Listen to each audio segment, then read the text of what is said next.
Y'all don't hear us. Pull up a seat and motherfucking listen.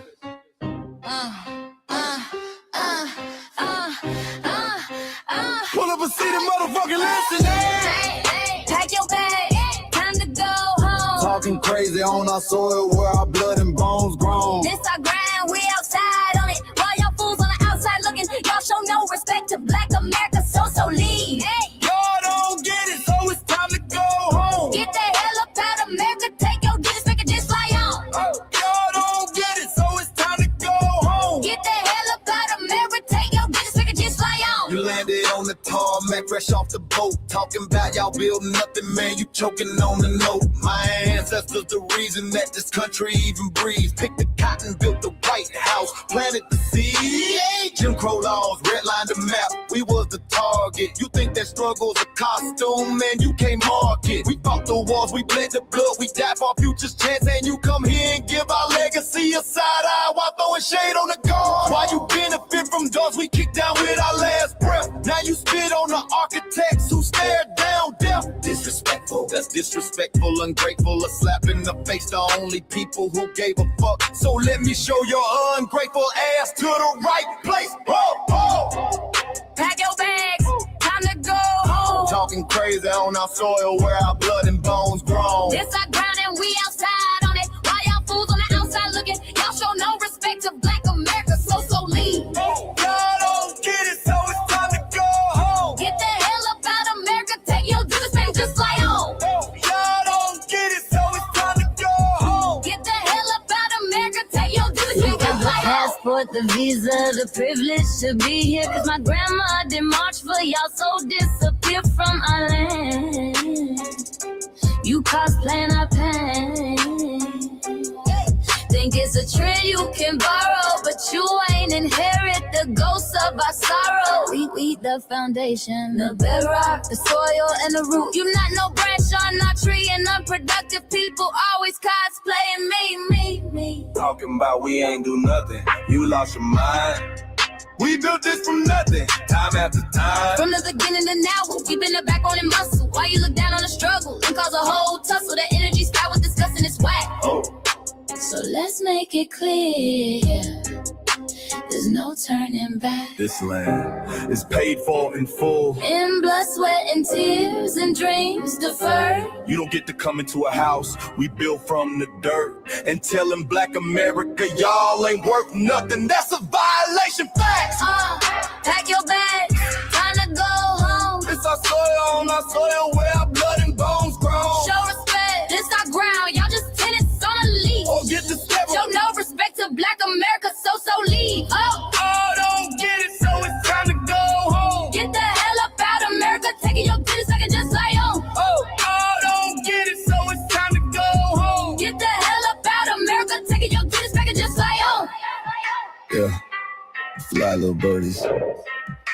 Fly on back to where you came from. This ain't for you. The soil is sacred. We said what we said. It's time For y'all to go home. So fly a little birdies fly. So fly a little birdies fly. So fly a little birdies fly. Fly far, far away from here. So fly a little birdies fly. So fly a little birdies fly. So fly a little birdies fly. Fly far, far away from here. So fly a little birdies fly. So fly a little birdies fly. So fly a little birdies fly. Fly far, far away from here. So fly a little birdies fly. So fly a little birdies fly. So fly a little birdies fly. Fly far, far away from here. Bye bye, little birds.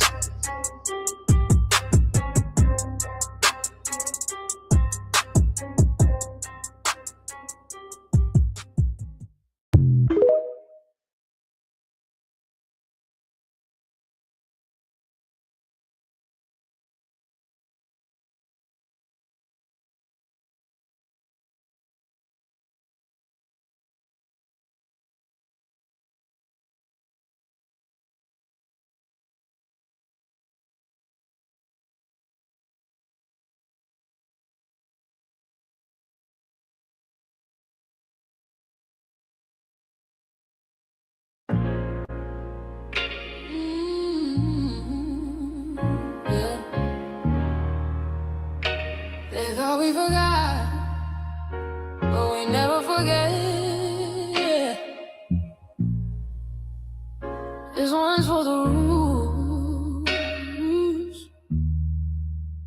We built this land from dust and tears for 100 years, and we still here. They write new rules, but they don't see every freedom they got came off you and me. We planted seeds, they took the bloom. We lit the flame, they left the room.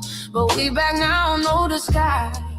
The spirits woke, we realize all we want is what we earn. That sweat and blood, yeah, that table turn. You can't buy culture, can't fake that fight. This is our day, this is our right. We FBAs. Say it loud, say it strong. We the heartbeat that's been there all along. Foundational Black Americans, stand tall. We ain't begging for nothing, we built that all. Born from pain and grace, you can see the truth written in our face. We the soul, the sound, to fight the flame. Foundational Black Americans, say our name. They love our rhythm, but they dodge our blues. Use our voice when it fits their news. They take our sound, but not our scars. We the backbone, we the stars. Now the veil is gone, the mask is clear. We see the game, we know what's here. No more silence, no more lies. We lift that flag and watch it rise. Rise up, rise up. We the ones that made this nation breathe. Our flames are power, our roots are trees. We know worlds. It's rhythm and grace now, and now we're reclaiming our rightful place. Can't copy courage, can't steal pain. You can't inherit soul by changing names. Our story ain't done, it's the revival. We guard the gate, it's about survival.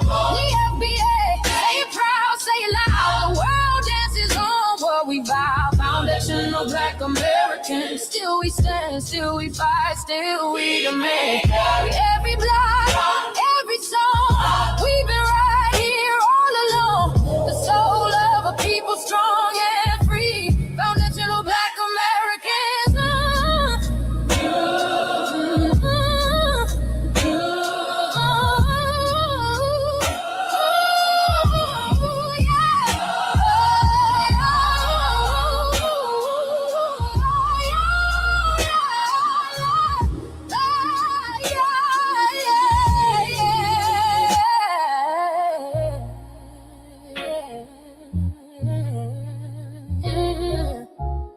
We the first, we the root, we the fire. Still rising, still here. Foundational Black American.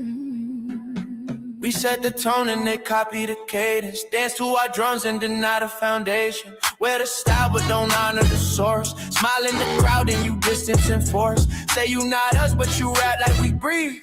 Take the rhythm, then fuse the receipts. I ain't mad, I'm just holding the glass. Showing the mirror, now answer it back. I ain't here to cancel nobody. Just keep it honest, keep it solid. If you eat from the table we built, don't act surprised when we guard it. Do you like that? Do you like that? When I flip your sound and I ride like that. Do you like that? Do you like that? Do you like that? Cause that's how it feel when you borrow my culture. Then act like we never mattered. Hip-hop.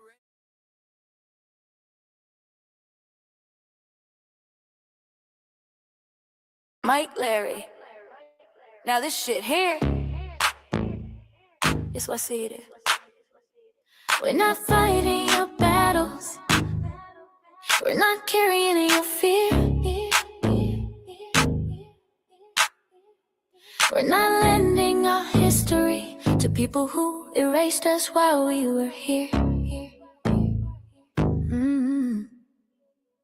Just cause you're born here, don't make you FBA. That makes you a citizen, learn the difference today. This is lineage, not a look you can wear. Not a costume you borrow when it benefits you there. You used our culture like like an access card, backstage pass, a straight facade, but now the mirror's in your face. No disguise, and you're uncomfortable looking truth in the eyes. We didn't leave our land to beg for a chance. We stayed, we fought, we took every advance. That's the separation, that's the line you cross. We paid the price, you learned the cost. You waving your flag on our soil, but fighting not to go back home. Waving your flag on our soil, building comfort on a foundation you didn't know. We waving our flag, red, black, and gold. Stood our ground, never sold. You waving your flag on our soil, but scared to build what you claim you love. Our humor, our style, the way we move, the smoothness, the sound, the things we prove. Music we birth, language we shape, innovation forged under constant escape. Warrior spirit means stay and defend, not flee your land and rewrite the end. You call it success, but don't confuse the two. Ease came after what we went through. You abandoned your land and called it strategy. You waved that flag loud, but won't return to build your legacy. That contradiction tells the story for you.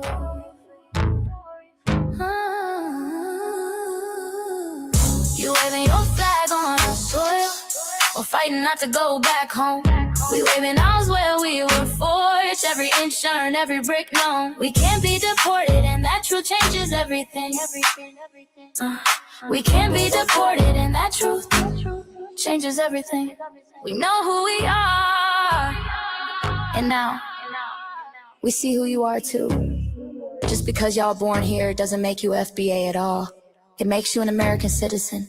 It's biologically impossible to be us because it's a lineage, not some damn costume you can just put on to look cool.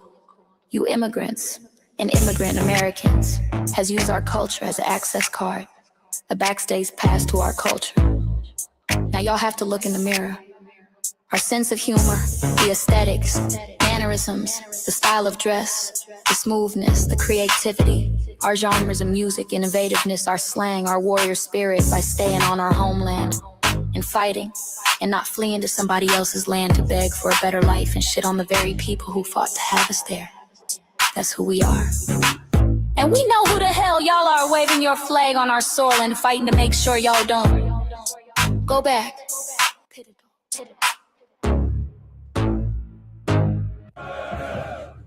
You can't leech off our culture anymore. Beat it!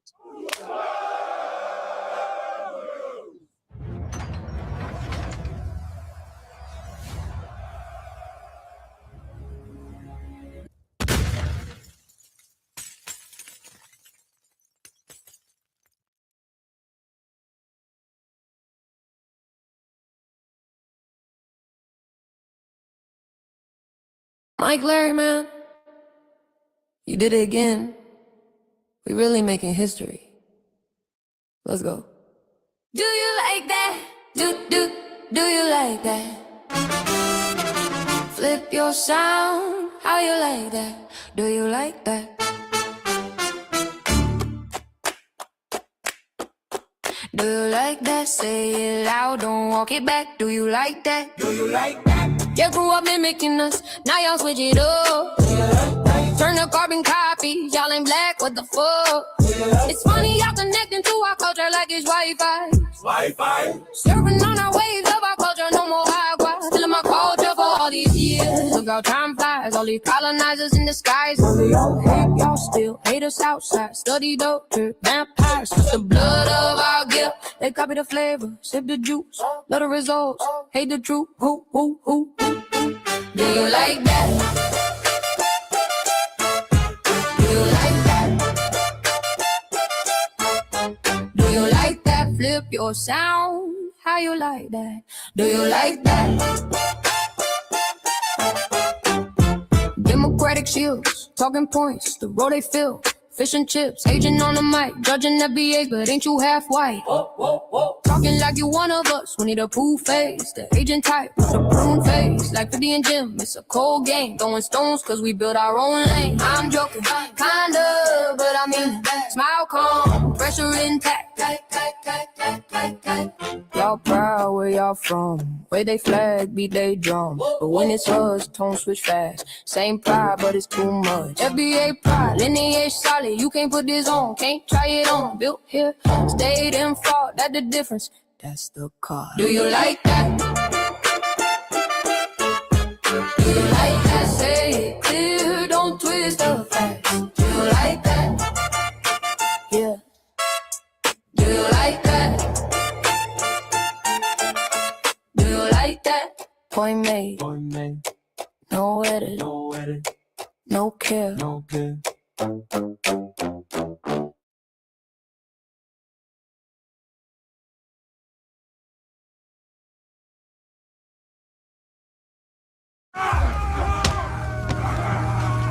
You know, erasing history is something that you have to do when it comes to conquest, domination, and destroying a people. If people knew who they were, and what they were capable of in the past, they will understand what they have a possibility or a likelihood of doing in the future. Foundation of Black Americans, we've always had a culture of resistance. We cultivated a culture of resistance on this land, and we've been resisting ever since we've encountered European domination. But nothing was really popping in Europe until the transatlantic slave trade, and that's where they amassed a lot of wealth. One thing that I think is unique about our culture as far as how we resist, how we fight back, is just the environment we were put in from day one. Being only 13% of the population, the white supremacists were very meticulous about keeping that population at a certain amount. There was never a period when we did not resist the encroachment of the white man. They have a natural behavior of authority no matter where they go. That's why they'll step up in front of us in the line at the store. We're not important. They don't even see us. We've never been able to excel. We've never been able to relax. We've never been able to just be, which means that existence is resistance. It must be something in our DNA, our historical background, to when something doesn't sit right with us, especially spiritually, in our souls and in our spirit, we just say no. We live resistance. You know, from the moment we're born, we're in resistance. And it's handed down generation to generation. And so I think that cultural resistance is actually in our DNA, in our epigenetics, and then it blossoms out into the culture. So there's almost nothing in America that we do, from song to dance to politics to the way we talk, the way we dress, having coded languages considered to be slang today. Everything about Black American culture is a form of resistance.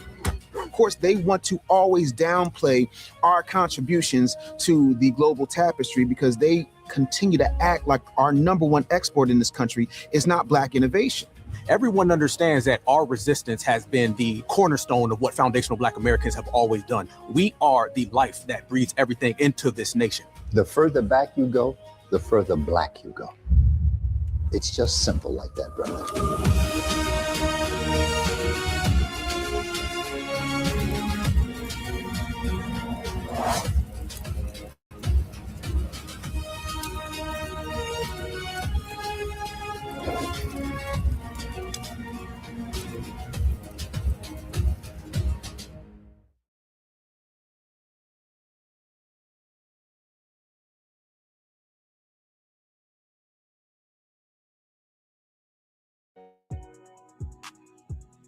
Introducing the B1 Rolodex, the easiest way to search for and support FBA and B1 businesses.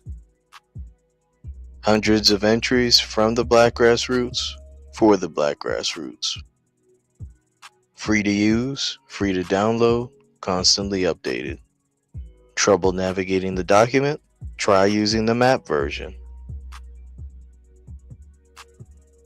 Notice a business missing?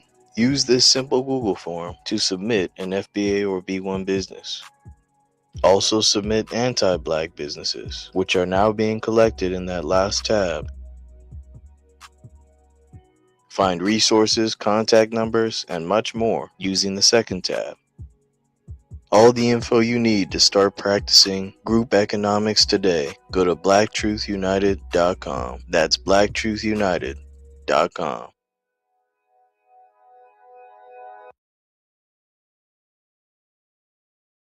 Well, greetings, Black family, greetings.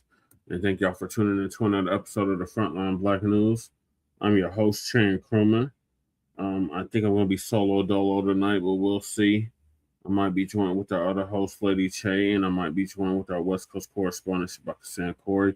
That's Shabaka's Black Experience Enhanced, which we just did. So hopefully he'll join us. And on this season 6, episode 25, part 3, continuation of the Frontline Black News, we'll be discussing several topics we didn't get to in part 3. And that is the dump, as in human shit, and we want to make that perfectly clear, says he doesn't even think Americans struggling financially he doesn't even think about Americans struggling financially due to the Iran war. Then we got Louisiana State Representative C. Denise Marcelle cries over voting rights. You're just crying because you're about to lose your job. Representative C. Denise Michelle. Then FBAs don't cry, we fight. That's right. FBAs don't cry, we fight. That's right. FBAs call out hypocrisy from politicians and immigrants. Our DNC Shills, the new civil rights leaders. Oh my God. Charleston white disses Black Americans and spreads lies after being proven wrong. Tap dances. That's what a snitch does. Then is Chud the builder taking his antics to other cities? Yeah, I wish he would go to Memphis with that bullshit. Then we got Myron Gaines fan upset because Tariq won't debate Myron for free. I don't blame Tariq. Don't debate these clowns for free. You already debated him, Sneeko, and what's that other clown's name? It was another clown that he had battled, but to hell with them. They're gonna have to pay. They're gonna have to pay to debate us. Then illegal migrant news, the Unhoused neighbor news, and the local Denver/Aurora news. And we are based out of East Denver, North Aurora, Colorado. Get a news from the Frontline and Black First perspective. We are part of the New Blacc Media and also the signal boosters of the New Blacc Media. We have been around for 11 seasons. Shabaka's Black Experience Enhanced has been around for 11 seasons. Frontline Black News has been around for 6 seasons now and counting. And we have several platforms that are part of the Frontline campaign. Frontline Black News is the first one, which started back in 2020, 2021. And Shabaka's Black Experience Enhanced, which we just had, is based off the 50th anniversary of the original founding of the founding of the original Black Panther Party for Self-Defense. We started on Blog Talk Radio back in 2016 and have been around for 11 seasons now. Shabaka's Black Experience Enhanced covers the Black experience from the beginning of time until 10 minutes ago, and is also part of the Frontline campaign and has recently, within the last 2 to 3 years, moved from Blog Talk Radio to StreamYard. Please make sure y'all like and share the broadcast. Please join us on StreamYard, YouTube, Frontline Black News. The links to all of our channels are in the description, including, they mad Tariq already dust them off exactly, fresh.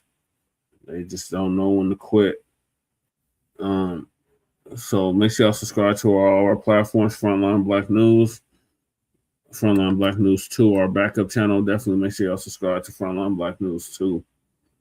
Just in case you try to take Frontline Black News down again, we have backup. Then we got my personal page, Jesse Parrish, aka Chan Kruma. That's how we stream all the city council meetings and local city council for Denver and Aurora, and the local Denver Black events in Denver and Aurora, and the community events in Denver and Aurora. And then we got Lady Chase Seduction Doll channel. Yes, Amaru, we all hear you.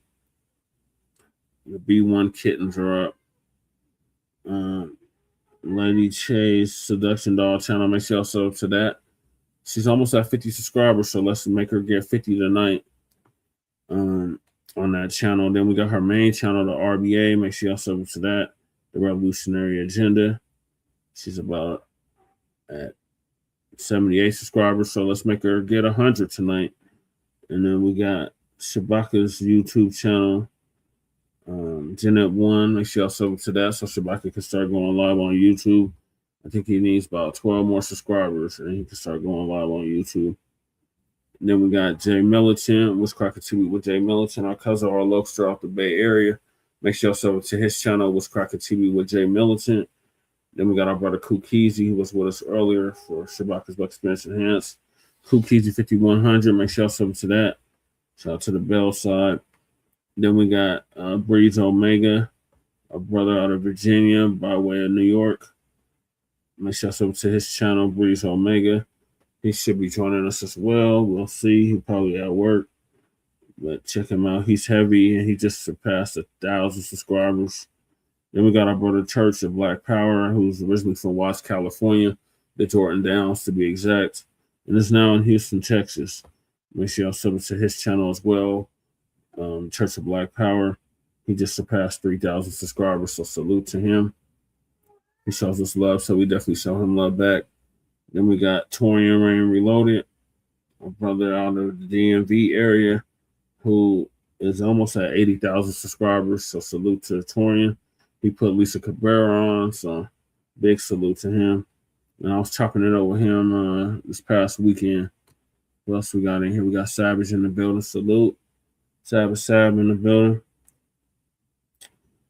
Make sure I sub to his channel too. Sab Lokes Hood Tales.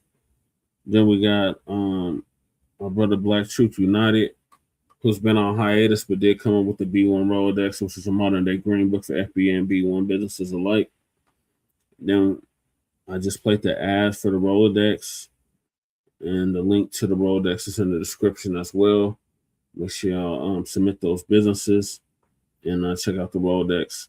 Then we got counsel the Congressional Black Caucus and create a foundational Black American caucus. Long overdue. And the link to that is also in the description.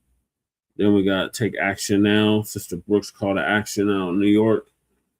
Submit those letters and those emails so we can get that Freemansboro off the ground in New York State and get them reparations checks coming to the Black New Yorkers, of which a lot of my family are Black New York freedmen, so they would be eligible for that. Then we got Support Lady Chase GoFundMe. The link to that is also in the description. Donate to that if you haven't already.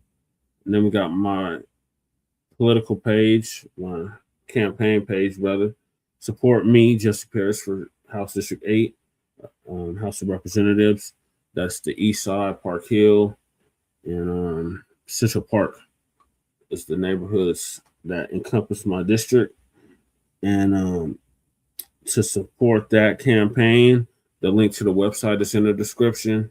And then donate to the campaign. You can also donate directly off the website to the campaign. Then we got copyright disclaimer under Section 107 of the Copyright Act of 1976. Allowances made for fair use for purposes such as criticism, comment, news reporting, teaching, scholarship, education, and research. And I do not own the rights to the music. And if you don't understand racism, white supremacy, what it is and how it works, everything else you think you understand will only confuse you. In all 9 or 10 areas of human or people activity, and that is economics, that is education, that is entertainment, that is labor, that is law, that is politics, that is religion, that is sex, and that is war. In all 9 or 10 areas, and some say health and nutrition, in all 9 or 10 areas of human or people activity, and that was by Mr. Neely Fuller Jr., who transitioned exactly a year ago at the age of 95, ProduceJustice.com. In other words, Black family and other family listening, we want to replace this global, wicked, vile, evil system with a system of justice, which guarantees that nobody's mistreated and those that need the most constructive help get it in a constructive manner. So those, that's what it is. So ProduceJustice.com. And then we got when a Black person is captured by any race soldier, you must never fuss, fight, or flee. Comply and defend yourself in court, also by Neely Fuller Jr., ProduceJustice.com. And last but certain not least, we got racism, white supremacy, which is the only racism that exists. There's not multiple forms of racism. There's only one, and that is racism, white supremacy. And it is conscious and subconscious behavior to maintain white genetic survival, to prevent white genetic annihilation. And that was by Dr. Francis Cress Wilson, our master teacher, our master scholar, kicked open the door for Black psychology. Dr. Francis Cress Wilson She would have been 90 as of a month ago. She passed away when she was 80 here in Colorado, as a matter of fact.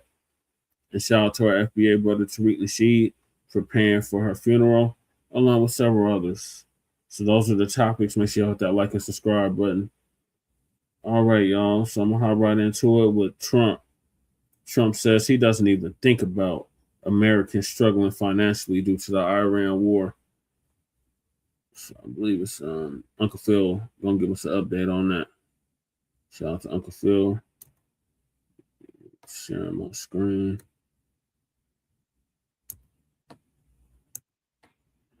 Get straight to it, man.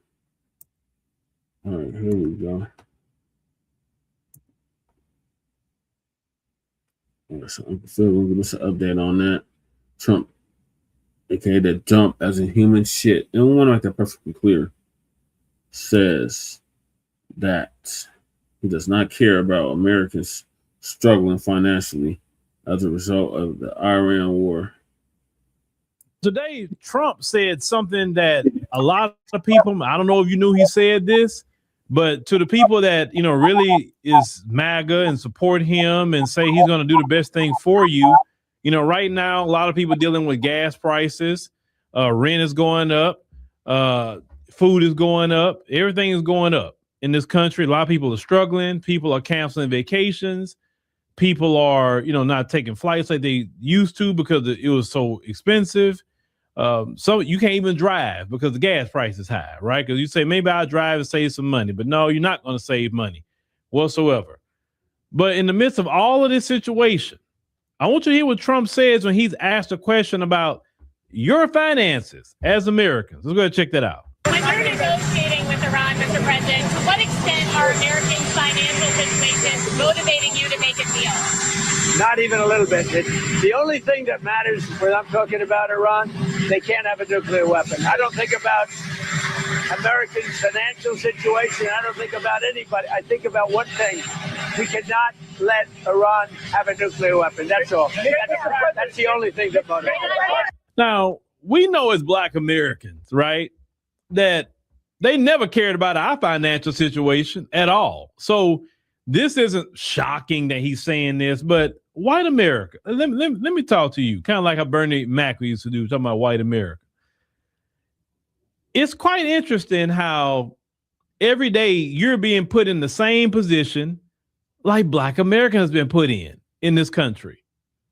For years, they never cared about our finances, if we get any jobs, if we can get some businesses. They sure didn't care we lost our jobs. They didn't care about the food prices in our neighborhoods or the type of food they'll put in our neighborhoods and areas. They wouldn't care about dropping off a bunch of migrants in our community. They didn't care about any of that. And now this man, Donald Trump, says he can care less about you suffering financially. And for him to say that openly in front of everybody, nobody, forced him to say what he's saying, that should come pretty shocking to you as white Americans. But as Black Americans, that's been the policy of the U.S. government for us forever. See, all this stuff that Donald Trump is doing and the Republicans and all of this, listen, all this is nothing to us. Trying to take rights away. They've been taking rights away from us. Not caring about our finances. When have they ever cared about Black finances? The only time they care is when we start doing well. That's when they care. But if we don't have anything, we're broke as a joke, they cool. They can care less about it.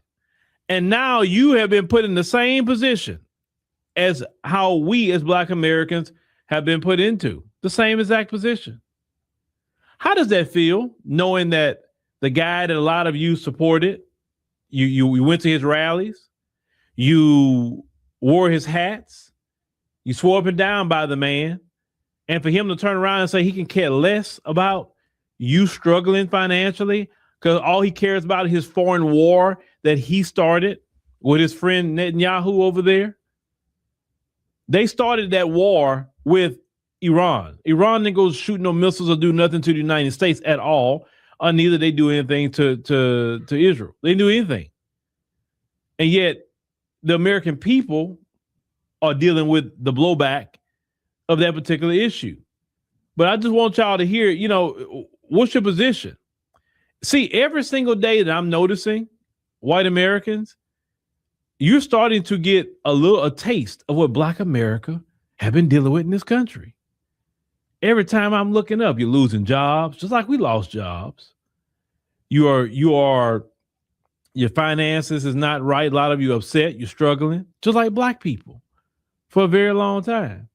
You feel like you're not being heard. Nobody's caring about you, just like Black Americans, right? Just like us as Black Americans. Nobody cares about us. They don't care about our health care. Look at what they tried. Look how they cut all the situation with the health care. And it's going to close a lot of hospitals in a lot of the rural areas that white people live in. They never cared about the hospitals. We've had certain hospitals in our areas. We know, hey, don't go to that hospital because you may not come out of it. You understand what I'm saying? That's the kind of hospital that's been in our areas. But these people have been in the position now. They don't even care nothing about you at all. At all, they don't care about you. And that don't even make any kind of sense. You think, why would they treat me this way? Whatever. They've been treating Black people this way. And here's the thing. A lot of you didn't even care.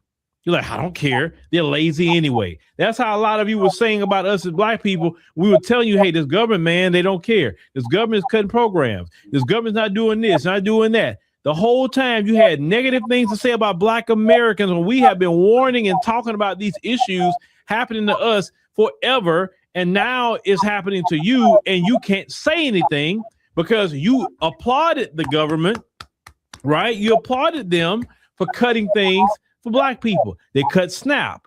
Then everybody found out you're the main one on SNAP, not us, you. And they cut that. But you were cool with it because when you thought that Black people was the number one receiver of SNAP, oh yeah, cut it. And now you need SNAP right now more than ever, and a lot of it's been cut. See, I told y'all so many times that everything y'all try to do to Black people, I mean everything. Everything. It's always gonna come back on you. If you'd have done right by God's children, if you'd have heard Black Americans when we told you the issues and problems, and say, you know what? Let's fix this because you know what? It's not that I care so much about Black people, but the fact is, if we don't help them, then it may turn on us one day. But no, you're like, let them. That's good. They don't need nothing, no way. They're lazy, right? They're criminals. They this and that and the third. Well, now you have been put in the same position, and no one's going to come save you because you was applauding the government doing it to us. So they got a green light to do it to you. You know why? Because in your European history, they never liked any poor white person. Only the elites, like Donald Trump, he's in the elite class. They only like each other. They don't like the poor white people. And unfortunately, the poor white people have voted for the billionaire class in your community to receive more power and more money. Yet you would benefit even more on those programs that you says that Black people need to be off of and you need to cut it. They don't make sense. You have hurt yourself in this country. And it's just getting started, baby. More of it is coming too. And you're going to lament to say, and you're going to say, why did we not say nothing about this when this was happening to Black people? Why? They're putting these AI data centers in your area. You're talking about your power bill then went up. You're talking about how the water getting messed up. This is what a lot of white people are saying. Okay? This is what y'all saying. Well, when they put all these refineries in our area, releasing chemicals and all different things in our area, we preached and screamed about that too. You did not care. You did not care at all. Okay? You didn't. So since you did not care, now they don't want to hear nothing from you because you were cool with environmental racism as long as it happened to us. But now it's happening to you. It's not racism, but it's happening to you. And now you got a problem. See, this is why, once again, take this as a lesson learned. Whatever happens to Black people, what happened to you? Maybe you should just do right by Black people and it'll be better for you. See, the more and more you're against us with reparations and all of that, the more things are just going to be against you too. Have y'all not figured out we live in the same country? So if something happens to us, you think it's never going to trickle back to you?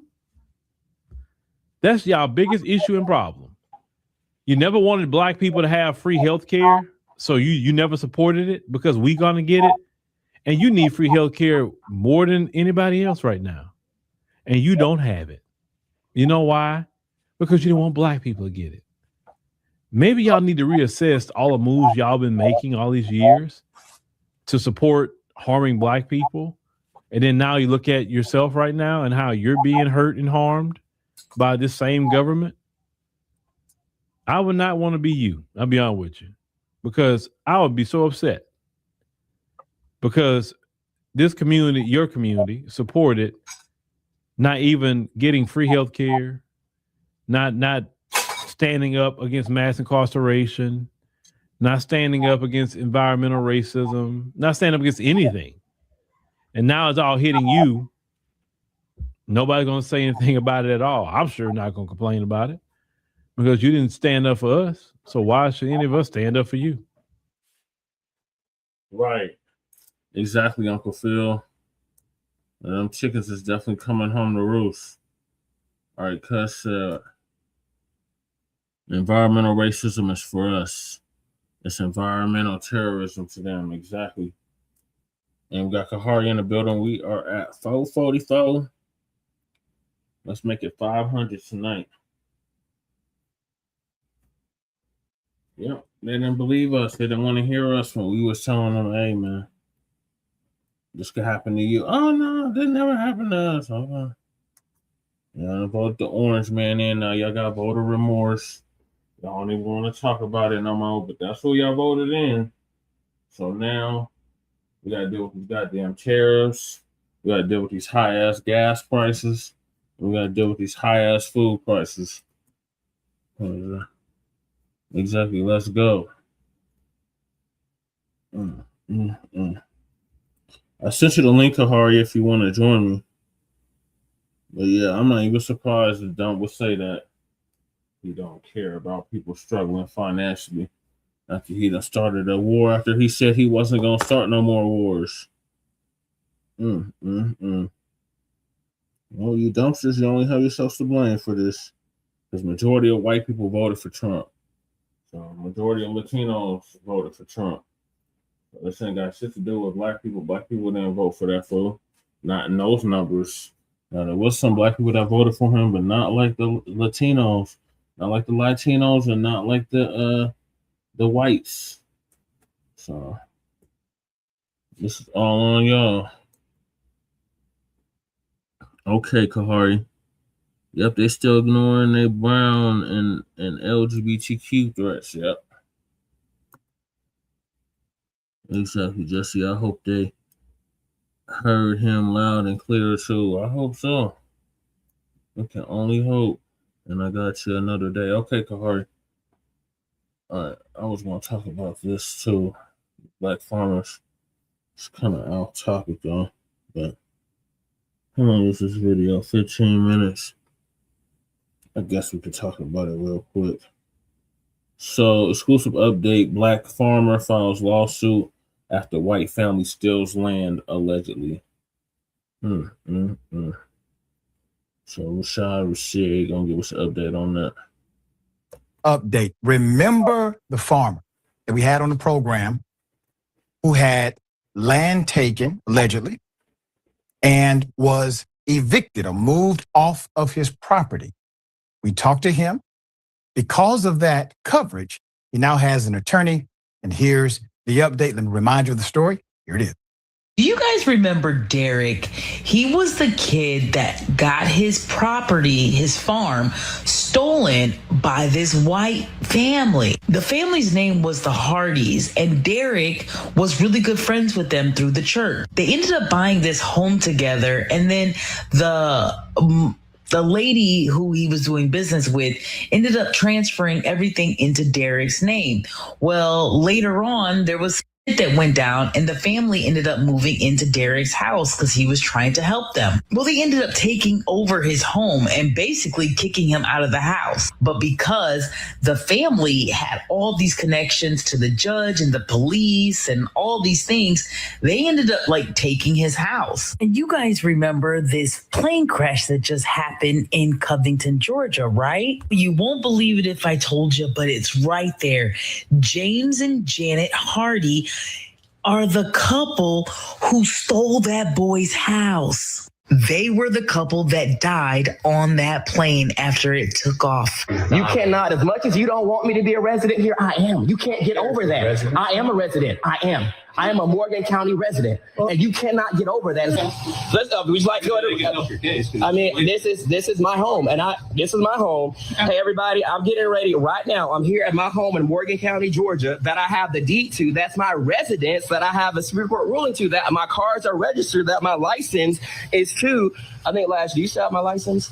No, I got it back. Okay, so you did. Okay, here we go. That my license are registered. And this officer is going to tell me that I don't live in my own home. We've been through this time and time again. Well, at this point, listen, I'm going to issue a warning, okay? And then we're going to have you vacate today.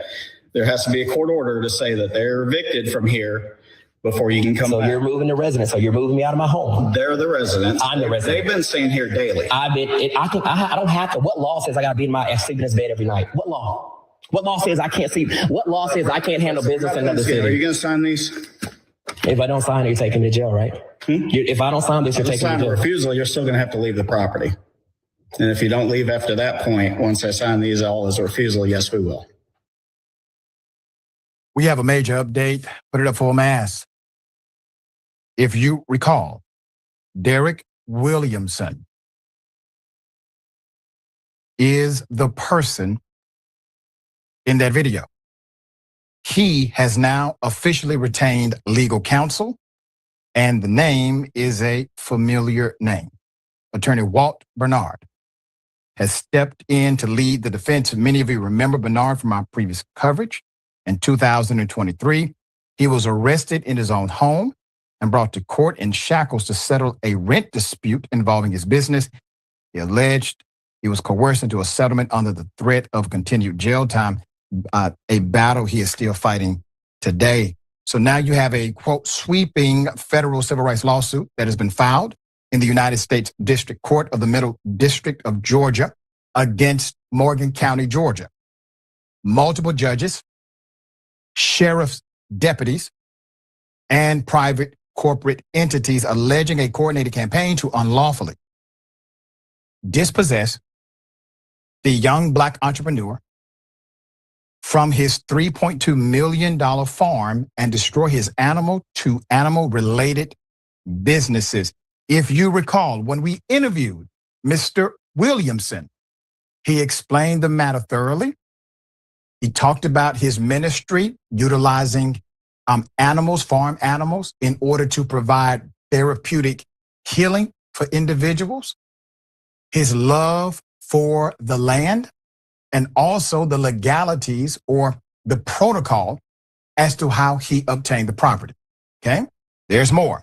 The lawsuit filed on behalf of Mr. Derek Williamson and his two companies, the Way Dynamic Animal Therapy Encounters, Inc., operating as the ARC, and Paramount Wildlife Incorporated, seeks in excess of $5 million in damages for constitutional violations, including deprivation of property without due process, malicious prosecution, First Amendment retaliation, violation of the Free Exercise Clause, and a conspiracy driven by racial animus. Now, for us to understand this case, and I encourage everyone to go back and watch the interview he gave us at Indisputable, because it was an interesting interplay of police officers or deputies seemingly acting as civil court enforcers, when a cop will tell you quickly they enforce criminal matters, not civil. And there was no court order against Mr. Williamson that they were carrying out. However, they acted as if they were mediators of a civil dispute in the video that we have. There's more. Mr. Williamson purchased 40 acres, or a 40-acre farm, in a place called Newborn, Georgia. This was in June 2021 to operate the ARC, a faith-based animal therapy ministry and exhibition business. Additionally, Mr. Williamson purchased the farm to operate Paramount Wildlife, a nonprofit native wildlife rehabilitation sanctuary. The property was gifted to Mr. Williamson's ministry, named after the biblical way, which is in John 14:6, and Noah's Ark, which is found in Genesis 6-9. The lawsuit alleges that the defendant's destruction of the ministry also violated the free exercise clause of the First Amendment.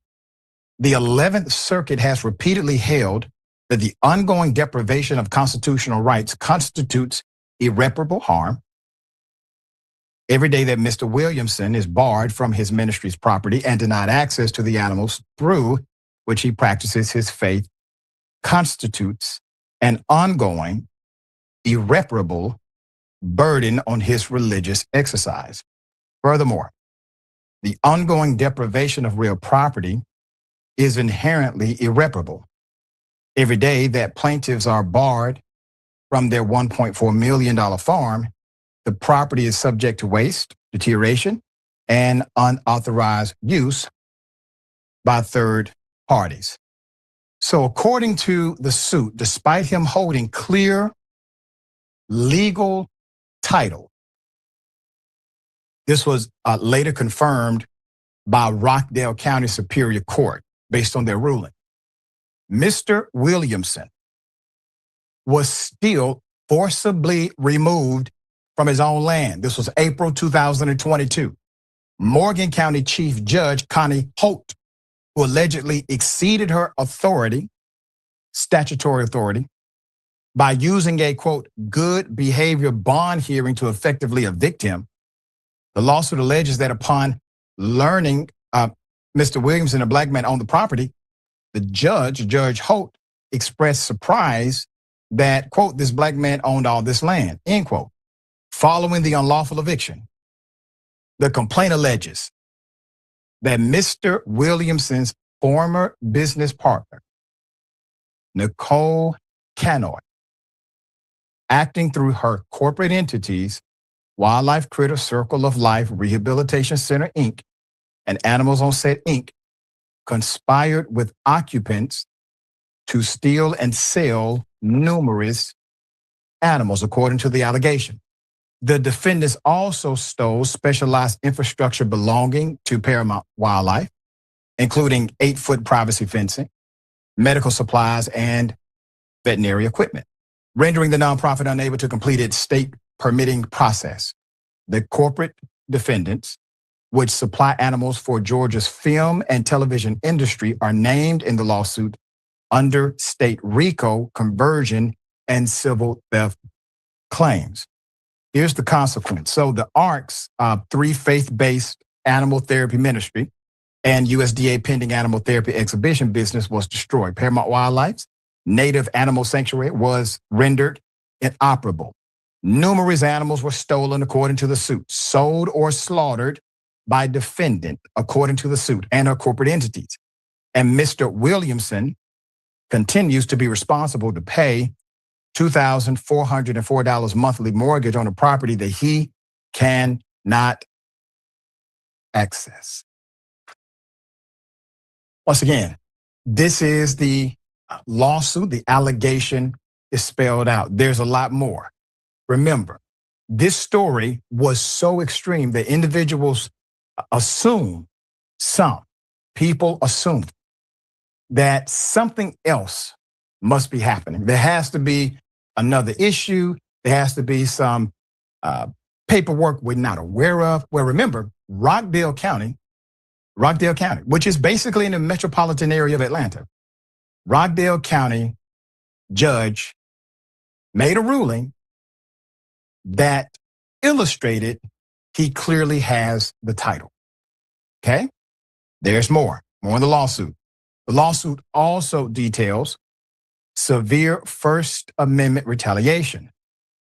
After Mr. Williamson took to social media to expose the corruption, the judge, who is being accused of overstepping her authority, Judge Holt, filed a personal stalking TPO against Mr. Williamson. Superior Court Judge Stephen A. Bradley granted the TPO, explicitly ordering the removal of social media posts critical of the judge, a government employee. When Mr. Williamson attempted to return to his property, he was arrested on a retaliatory obstruction charge that was ultimately completely 100% dismissed because of insufficient evidence. Now, you have somebody who decided to utilize their voice, which they have the constitutional right to do, criticize the government. A judge is the government. That judge takes out a TPO. Another judge of a higher court grants the TPO. All of a sudden, Mr. Williamson gets arrested for obstruction. It gets dismissed because there's no evidence of obstruction. There's more. To this day, Mr. Williamson remains barred from his property while continuing to remain responsible for the money, $2,404 a month. The lawsuit seeks immediate injunctive relief to restore his possession of the farm and accounting of all stolen animals and compensatory and punitive damages for the destruction of both businesses. When Mr. Williamson was on the program, I inquired about the injunctive order. He said very clearly that the individuals involved are basically in a conspiracy, according to him, that he can't get injunctive relief because the judges are coordinating. He made these allegations. And also, many of the attorneys, according to the record that he provided, they were, let's just say, hesitant to get involved in that good old boy system of Morgan County. There's more. The relief that Mr. Williamson is seeking, compensatory damages, award compensatory damages to plaintiffs in an amount to be determined at trial, but no less than, well, there you have it, $3 million for the loss of property, destruction of business, loss of animals, loss of income, mortgage payments, physical injury, and severe emotional distress. Punitive damages, that means punishment. Award punitive damages against the individual defendants and their individual capacities in the amount to be determined at trial, but no less than $5 million to punish them for their malicious, willful, and reckless disregard for plaintiff's constitutional rights and to deter similar conduct in the future. And then you have something called declaratory relief. Declaratory relief, injunctive relief, attorney fees and costs, civil theft damages, pre and post judgment interest, other relief, grant such other and further relief as the court deems just and proper. It's a thorough suit. It's a thorough suit, and it's one of those lawsuits where you can clearly see counsel is unafraid of connecting the dots. I know many attorneys would have said, no, let's not name the judge. Let's not include the issue about the TPO. It's not material to the, but it is. It's all material because it speaks to a potential conspiracy. And if that's the claim, you have to make the claim plain. And that's what this lawsuit is doing based on the allegation. Now, if you would like to assist, support Derek's legal fees and animal sanctuary, he's hosting a fundraiser on May 23rd in Lake Vernon, Georgia. All right. You have the information there. Make sure you take that information, provide what help you can. We are looking forward to having him back on the program to do an exclusive interview update of this story. So black farmers just can't get a break, y'all. So shout out to this black farmer for filing this lawsuit after white family tried to steal his land. All We done covered here in Colorado situation with the Maoris and what they've been going through. And now in the state of Georgia, you got a black man that was removed from his land unlawfully or lawfully because the judge allowed the shit. And now he is having to sue them for $3 million. So hopefully he gets paid. But we'll keep y'all updated on that. But that is not what I wanted to discuss. So where is this damn queue at that I had set up? I want to get to the situation down in Louisiana. I wish our brother, Mr. Anderson, would tap in. He's down there in Shreveport. Uncle Phil will give us an update on Louisiana State Representative C. Denise Marcelle cries over voting rights. FBAs don't cry, we fight. So we think she might be a tether or something sitting up here crying. What y'all crying about? Y'all had 20 plus years to do something about this, and y'all just sat on your hands and did for any and everybody else. So you only have yourselves to blame for this Democrats.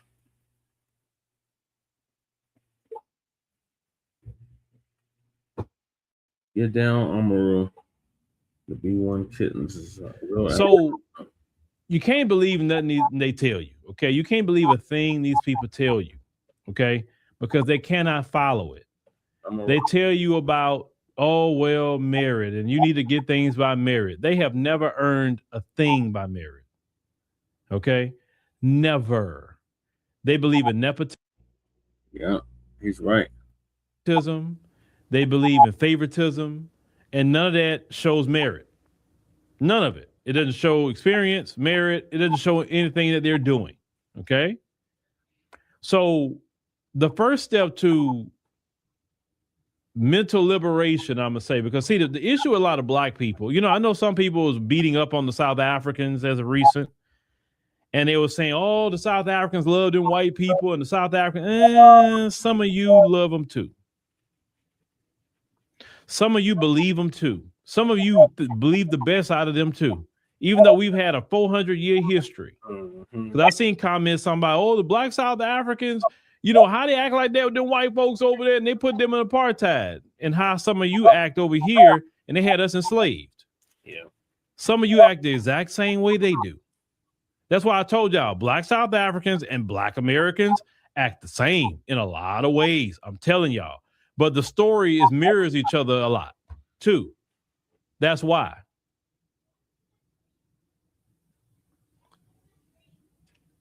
Some of you say to them, why they didn't kick them people out? Why they didn't do this? Why they didn't do that? They the majority. Okay. And how come a lot of us still deal with these people? Yes, we're not the majority, but how come a lot of us still deal with these people? How come a lot of us still believe they're Christians? Right? How come a lot of us believe that racism is not what it used to be? How come we believe that, and yet they have never showed you that racism is a thing of the past? That's the funny thing. Right. They never showed you that. Never. Then some of you with this, it's 2026. I can't believe they would still do something like this. I'm like, and I want to throw something every time I hear a black person say that. Right. Y'all said that in 2025. Y'all said that in 2024. Y'all said that in 2023. Y'all said that in 2022, 21, 20. Every year that I've been doing content, y'all said this when they do something racist. Have y'all not learned that wickedness do not have an expiration date? Yeah. Just like goodness don't have an expiration date either. Mm-hmm.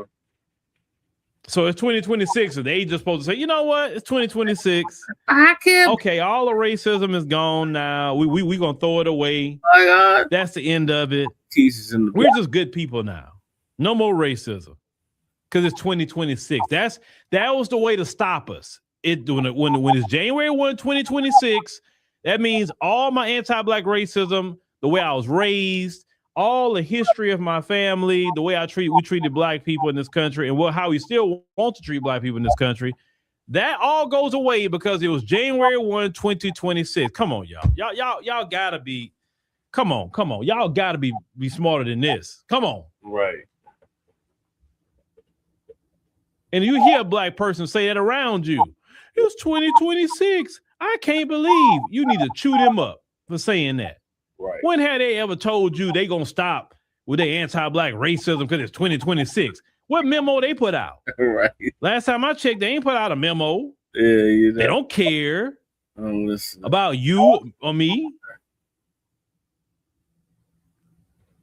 Some black folks in America, and look, you know what? Even though it's not a good thing, but it is a good thing this happened though, because some things expose how people are, expose attitudes. And sometimes you need that swift kick in the face to get you on code. See what's happening to these black politicians, like Miss Representative Marcelle here. That gave her a swift kick in the face. See, she was believing them folks. She was probably eating with them, talking with them. Oh, I'll work across the aisle with them. And the whole time they're like, "Oh, I can't wait to get her out of here. Oh, I don't want this black woman in here. I don't want no black women." Matter of fact, they don't want no white woman either. But for sure, they don't want no black woman. I don't want no black woman in here. The first chance we getting rid of her district and getting her out of here. While they smile in your face. You know what? Let me talk about that tactic when we come back. We're going to come right back, and let's talk about the smile in your face tactic and how they use it against you. They backstab us.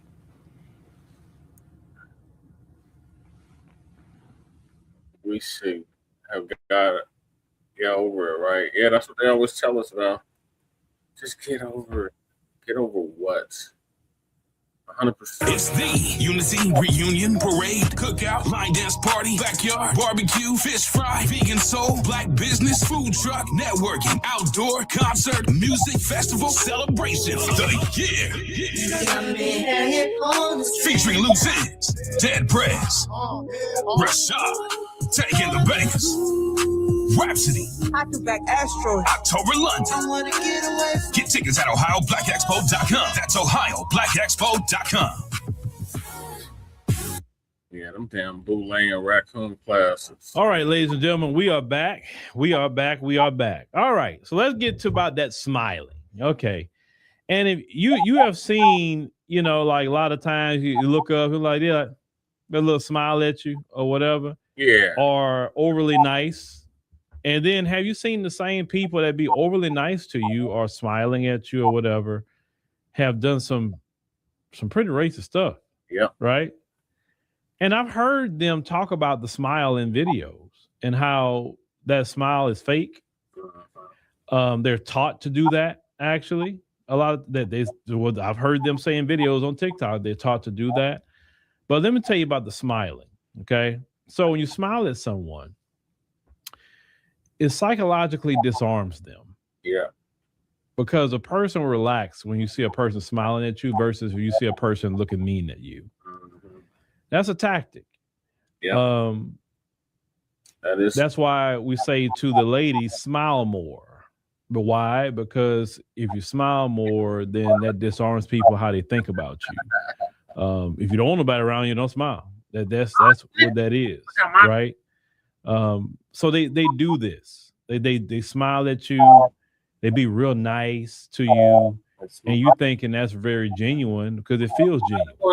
But they have learned the art of manipulation through those acts. Where they'll smile at you and all of that. They'll go to the Black Lives Matter protest. They'll say what the police did was so wrong and be out there with you, and they'll cry with you and everything. And then when it's time for them to go on a jury and get a black person off of a crime that clearly that black person did not commit, or the circumstances are so funny, the prosecutor looked like he just threw the case together trying to put this person in jail. And these people who so nice to you and smile and cry with you at protests don't get you out of jail. The majority of them vote against you.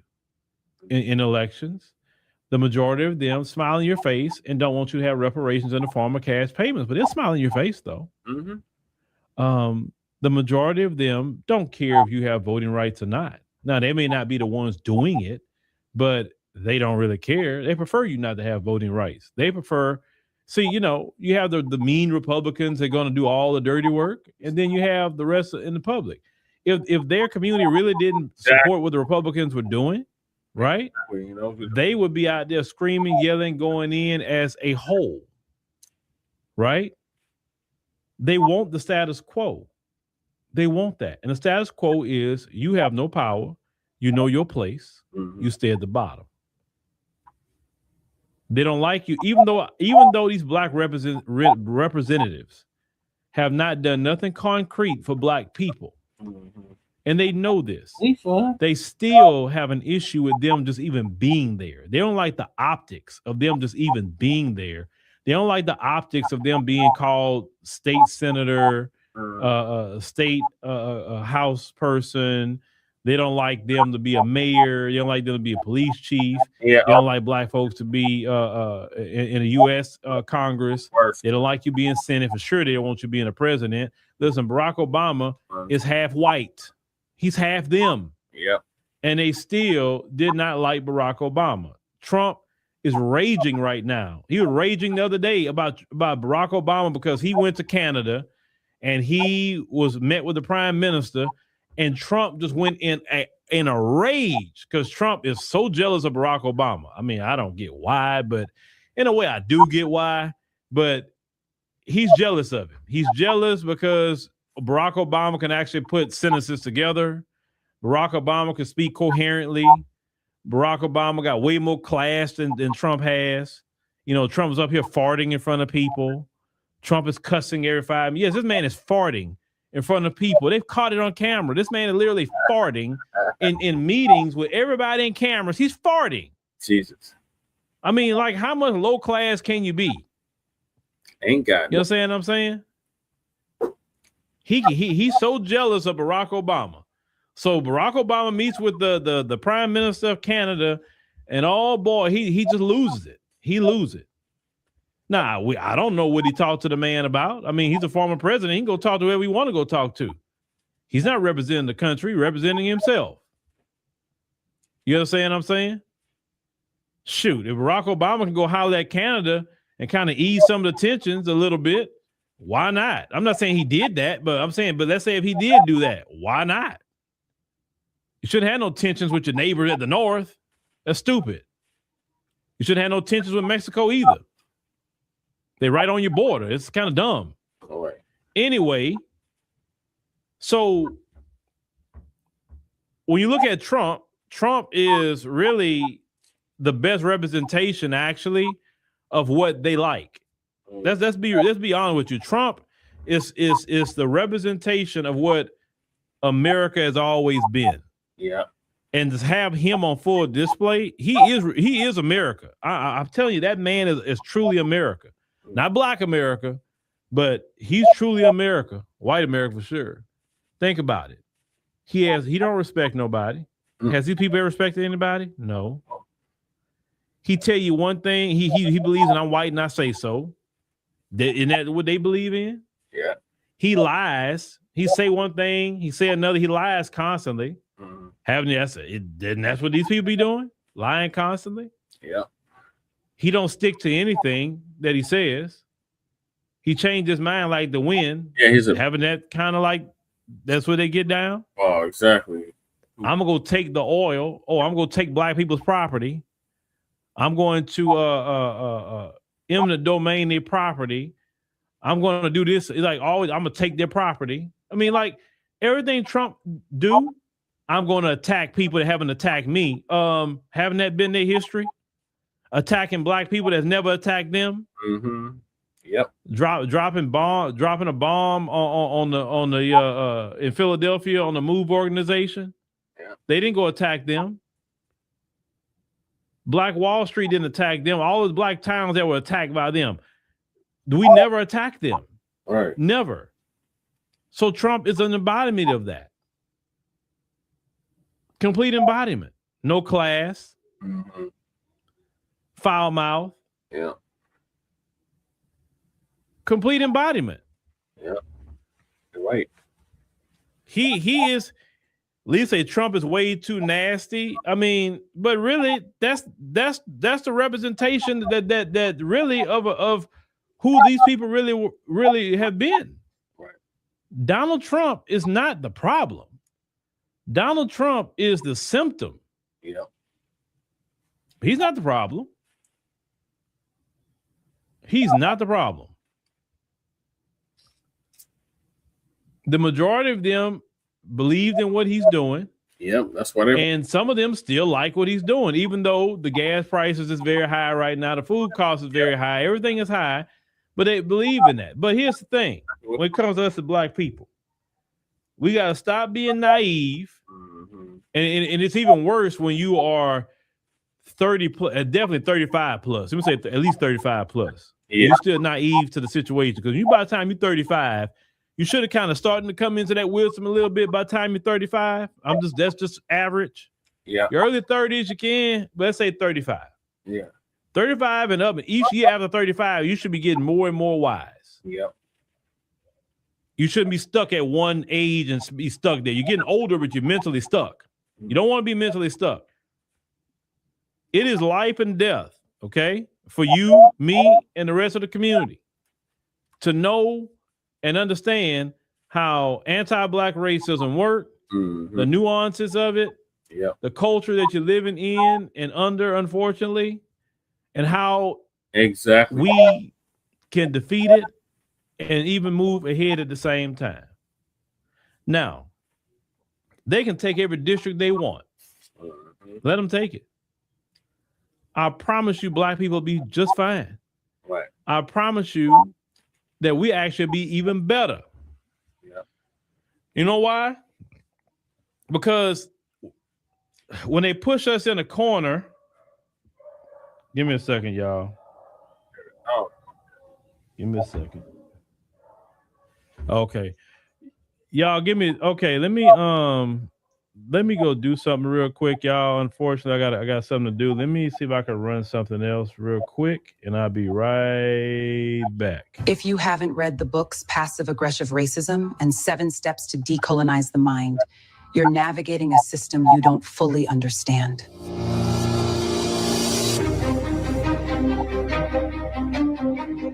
They taught you everything except how the system actually operates against you and how to reclaim the mind it was built to control.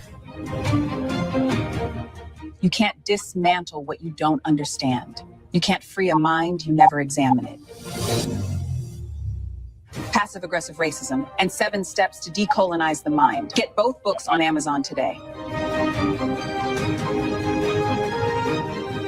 After 13 years of exposing lies in the media, I discovered the biggest lie of all.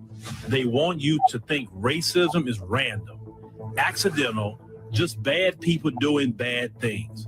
But what if I told you anti-Black racism was engineered, programmed like software, marketed like a product, and designed to survive across generations? That's exactly what I prove in my new book, Us versus the Machine, How Anti-Black Racism Was Programmed, Marketed, and Made to Survive. Get Us versus the Machine on Amazon today, because once you understand the system, you can beat the system. Them other groups aren't a problem. And let me tell you why they aren't a problem. Them other groups aren't really a problem, like talking about. Yes, they can be, I would say more so in a nuisance. Definitely a nuisance. But not an actual problem that we got to say, oh God, this is going to be a major problem, right? Our problem is white supremacy. Yeah. These other groups, that's light work. That is so light work. Because when these other groups come here. And that book kind of reminded me of Tariq's book, Foundational Black American Race Better. We need to do another holiday package, because when I lost my bag, I had the damn book in there too. So I'm mad about that. I'm going to get back to Uncle Phil. The United States of America, they left their homeland, okay? And when they leave their homeland and come up here, they have proven they don't have a sustained fight. I'm just calling it what it is. They don't. They come for a better life. So they're not about to come here and battle FBAs. You know what I'm saying? Why do you think they go join with white supremacy? Because they can't even battle FBAs on their own. They got to go join and assist them to do it. The ones who are doing it, of course, not all. Okay. So I don't look at them as a major issue. I mean, I really don't. They don't really have the will to fight with us like that. That's why I don't focus on it unless not certain incidents like the Ashley Gonzalez's of the world yet. And speaking about Ashley Gonzalez, y'all know that heifer filed an appeal to get her job back. I'm like, hell no. And you notice these so-called allies been real quiet about that shit. They ain't said nothing about that broad. I ain't seen them do no videos, nothing. But yeah, we supposed to believe in this coalition. No, there's no black and brown. There's no coalition. It's just us versus everybody. FBA versus the world. It's a damn shame, but that's what it's come down to. So delineation is in full effect. And reparations is the item of the day. A debt that is owed. Hold on, bro. Ashley Gonzalez, are you crazy as hell? You got fired because of your mouth and what you said on a video about black people. How do you think you're going to go back to HPD and go ride around as a police officer in Houston of all places, where there's a lot of black folk, and nobody gonna just everybody say, oh, okay, well, shoot, Austin Gonzalez is over there. Like, why would you even think that that's even okay? Like, are you crazy? I thought that maybe you probably try to go to another police department because she still do have her license. Oh yeah, that was her license have been taken away from her. So maybe I thought you would go do that. Maybe I thought you would go maybe to South Texas, to your, the area where it's more so Latinos. You can be a police officer over there. It's not really a lot of black people or something. But that's right. No, you try to get your job back, chick. That's not gonna play. The mayor don't even want you there. That's a lot of videos, kid. How you gonna try to get your job back? The mayor don't want you. No, but the police chief, if he wanted you, he'd have kept you. She went to the union, and the union a piece of crap too. Because why would the union even get involved with that? Because I've been in the union before, not that particular union, but unions, if you really break company policy, like really break it, the union do not defend you because you really broke company policy. And it's like, how are we going to defend you? But now you fired on some BS circumstances or whatever. Then the union, comes in and try to, fight for get your job back, get your back pay, whatever. But the union, the police union, why would y'all even help her file an appeal on anything when the video, she's saying all this crap? Right. You know what I'm saying? I'm trying to figure that one out. Like how? Because they're racist white supremacists. Yeah, she's too much of a liability. She's not only a liability, but that's a lawsuit waiting to happen. You put that woman on a police force, if she can pull somebody over for a parking ticket who is black, right? And they could be legitimately speeding. They'll say, oh, no, she pulled me over because I'm black. I'm suing. Because this cop's a racist. I'm trying to think how ma'am, you cannot work around black people. At least not in Houston, you can't. Right. Or anywhere where black people's at. Like I said before, go down to South Texas. Go down there. It's a lot of Latinos way down there. It's not many black people, if you see any at all. And then you be a police officer over there, I guess. And you don't have to worry about black folk. But this woman has lost her mind. She lost her last mind. Right. Yeah, but she want to be back police officer. What did you say? We need Candace Owens for president. Oh, hell no. Are you serious? Candace Owens need to worry about her personal life. Right. With that husband of hers. And I heard some stuff about him. Laura Loomer was talking about that husband of hers. It was quite interesting what she was saying. We covered that on our podcast, what Laura Loomer had to say about that husband of hers. So yeah. No. Candace Owens, no. I guess you don't know Candace Owens' history. Because some people are meeting this iteration of Candace Owens. And if you just start studying Candace Owens now, you was like, oh man, okay, she's going after people, and she's not like, she talk a little different. She's not just like all the other black commentators. She's a little different. Yeah, she got some conservative views, but Candace is right about it. Like, no, clearly you don't know Candace Owens' history. Candace Owens has been the worst against Black America. I believe the worst. I definitely believe. And we cannot let that. I'm not going to let it go. You have an HR 40 hearing. That was about a study, and she went up there to that hearing with her bad edges, up here just being a straight up a bootlick up there for the Republican Party. Yeah, to just cause problems. I'll never forget that. The video's on YouTube. You can go see it. Like, chick, you couldn't even get reparations in this country because you're Caribbean. Mm-hmm. You're Caribbean. You're not even Foundation of Black America. What are you talking about? Right. Why are you even in our business? Right. You know what I'm saying? What was that other one they brought up there? He's Puerto Rican. Coleman Cruz. He couldn't get it either. Yeah. What are you talking for? Right. So no. Don't be fooled by this new version of Candace Owens that y'all seeing. Maybe some of y'all just don't know her history. But do some research on the history of Candace Owens. You see what she said about Trayvon Martin and like horrible stuff, man. Horrible. Yeah, y'all do not. Yeah, you gotta not know her history to praise her now. Mm-hmm. I don't care what Candace Owens do. I don't care if she go after. I see some people say, well, she went after Kamala, and I mean, I heard what she said in the past, but I had to agree. Broken clock is right twice a day. Right.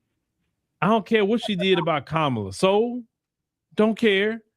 What she said was so egregious, and she was a black mouthpiece for white supremacy for years. Yep. Now she going bad on them, and now they kind of, Trump went after her, calling her low IQ, and that's like a little racial dig they did when they say that, low IQ. Anybody low IQ he is. Exactly. But calling her low IQ, and just he going in on her, right? And y'all probably see that and say, oh man, see Candace going at Trump, but this, that, and the third. Man, Candace was the darling of Trump. She was the darling of all these right-wing white folk. Yeah. She was with Charlie Kirk at one point in time. I mean, you don't know the history? Why you think she literally dedicated almost 2-3 months to talk about that man every day? Yeah. I mean, that would be weird. She was on some Jada Pinkett Smith crap about like Tupac, how she is about Tupac. That's how Candace Owens was about Charlie Kirk. You got a whole husband and some kids, and you sit up here, you making more videos about Charlie Kirk than his own wife. That lady didn't say much about it at all. Nope. Every day you talking about that man, dedicating, showing text messages he had with you and pictures, and like you'd have thought that you lost your husband. That was weird to me. That was very weird. It's a bad one. So now don't tell me about no Candace Owens. We good. We are so good. Another bad one. We are good. But yeah, ladies and gentlemen, it's hold on. I'm just kind of reading some things y'all saying. Okay. Yeah, you talking about LeBron. She talks about everybody else. Like, what about you? Talk about yourself. You got everything to say about everybody. And I know she talked, she got in trouble when she talked about that country overseas that get $3 billion. She got in trouble about that. She had lost her monetization. She ended up getting it back. Now, I give her she has a big following. I mean, her live streams, when I saw it one day, she had about 90,000 people on her stream. Like, wow. But she already been around for at least a good decade. Then she's been on a lot of mainstream platforms that also increased her, her thing. She had her own shows with Daily Wire, and she left and started her own thing or whatever. So she's been around at least over a decade. That's for sure. But she's been on TV a lot. So more people know who she is. So it is what it is. But like I say, you could be known, I guess, and be infamous, or you can be known just by the right people. Because let me tell you something. Some of the most richest and powerful people in the world, none of you know. If they walk by you, you wouldn't even spot them. You got people who are billionaires, literally, could be standing right next to you in a line at McDonald's, and you wouldn't even know they was in McDonald's with you. When they go get in their car, they probably got a Ford Explorer or something like that, or a Honda Accord, even though they can afford, a Bugatti. They got it, but they're driving a Ford Explorer. But the interesting part about that, speaking about that, I've been doing a whole lot of research on when people do get money, why they move like that. And they say it's more so a protection mechanism for them. Why they got to be more normal than like just being flashy is because basically when you get a certain amount of money and everybody know it, you become a target. Somebody to kidnap you, extort your family, whatever. So you don't want to draw attention to yourself with all this jewelry. Black folks, we get a little money. Oh boy, everybody gonna know. I never get my grandmother said this. When black folks get some money, because boy, they gonna show it. They gonna put on the brightest jewelry. Mm-hmm. They gonna go buy the best clothes. They gonna go buy the most expensive car. They gonna let everybody know they got some money. Yeah, and they gonna be walking different, talking different. Like I said, you probably can't even say two words to them. But what they do is they don't go out and buy the G-Wagon. That's not what they go do. No, they go get them a Ford Explorer. Let me tell you something. This one dude that had money. I mean, he had, I think it was $30 million. I knew this dude got. Okay, two white dudes I've ever known that was millionaires that I would talk to on a daily basis. The one guy was a plant manager. He had got $30 million out of a deal because his father had owned the terminal, and they sold it. And of course, the son was in it, and he got $30 million. You know what he was driving? I don't see him drive all the time. This joker had a Ford Fusion. He was driving the hybrid Ford Fusion. But he showed me like his house. He had a mansion. His crib, huge. His other vehicle was a Ford, I think it was an F-250. And the only reason he said he got the F-250 because he like deer hunting and stuff like that. That's what they go do every year, deer hunting. But this joker would drive a Ford Fusion every day, but this joker had got $30 million in a deal. Wow. If you see the way that dude dressed, you would not think he had no money. Yeah. This other white guy that I knew, he owned a construction company. He sold his construction company. He ended up getting, I think, 10, 15 million for it. Mm-hmm. His name, I remember him. Talked to him for years. I didn't even know till one day he told me because the industry I was working in at the time. He said, "Oh yeah, I know about this. I know about this. I had my construction company. I sold it, but I'm still working in it. I'm getting a salary or whatever." And he sold the deal. I said, "Wow, you got that kind of deal on this company?" He said, "Yeah." So, and that dude was driving a Toyota Tacoma. A million. His wife had an Audi. Toyota Prius. Okay. Nothing that you would think that would be like, and you seen the both of them, you wouldn't think that they had money like that at all. But here's the funny part. Let me make y'all laugh about something. And shout out to the brothers. So so he was mad one day. I was kind of laughing at him. His little daughter like the little YNs. All right. So the little so the little brothers, if you know anything about them little white females, they ain't got no problem cashing out. So she took Daddy's American Express, and brother was cashing out at the mall. Mm. Brother was getting all the gear. Brother was getting the shoes, the clothes. She was buying everything for him. That brother got his reparations. I started laughing. He was hot about the credit card, and she was like, "I don't care. It's my boyfriend. I'm gonna buy him something." Oh boy, I got a kick out of that. That was funny. Yeah. And the only reason I knew this guy, you say, well, how do you know these people? Well, there's one brother I used to go to his gym some years when I lived in another location, and he used to play in the NFL, so he ended up owning his own gym. So that's how I met him in his gym. So, and shout out to brother Terrence. But at Terrence's gym, that's how I met them. But yeah. And I would see him all the time. Every time I go work out, he would be in there. What y'all say? She's been thoroughly reminded by them folks. It says not them. Identity crisis is the only beginning of her issues. Oh yeah. He got Darius. He got his reparations. Oh yeah, he got his reparations out of him. You know, I seen the Color Brothers do that. This other brother I know, it was so funny. He had told me, he said, "Yeah, I'm messing. I'm around this older white woman with some money." I said, "Oh really?" But I know you mess with her to get back. I know that. I know you ain't being.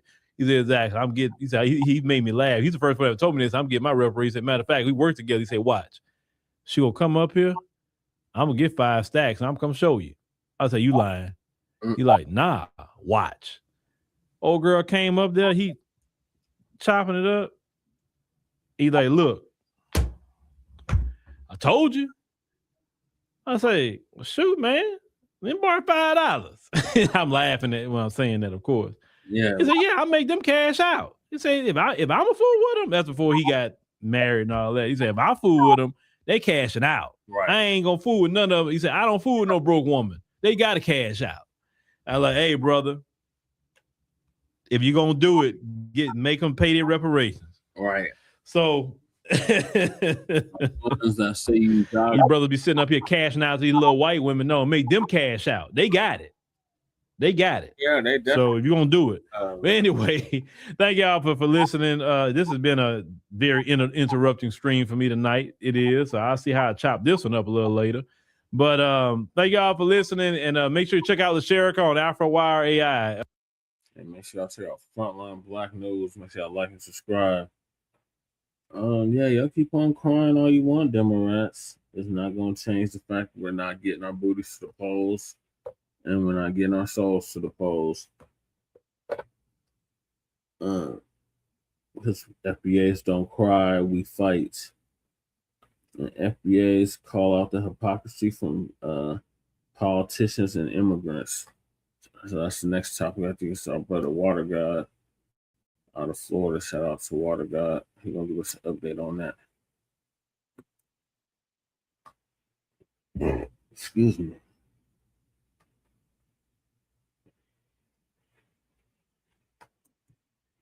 Black American women are forced to perform in industries that enable these types of people who are known to dehumanize us, while also monetizing off of us. Corporate America exists beyond the office. It's on your social platforms, TikTok, Instagram, YouTube podcasts. When Black American women advocate by being specific about the tactics used to disenfranchise us, they say it's a dog whistle. They say we're dangerous, that we're lazy, that we need to work harder. Work harder. That sounds so familiar. I think we've heard that before. Might have to drop a dime on this. For sure. You know what I'm saying? Gotta stop. I don't like that shit. For sure, bro. I don't like that shit.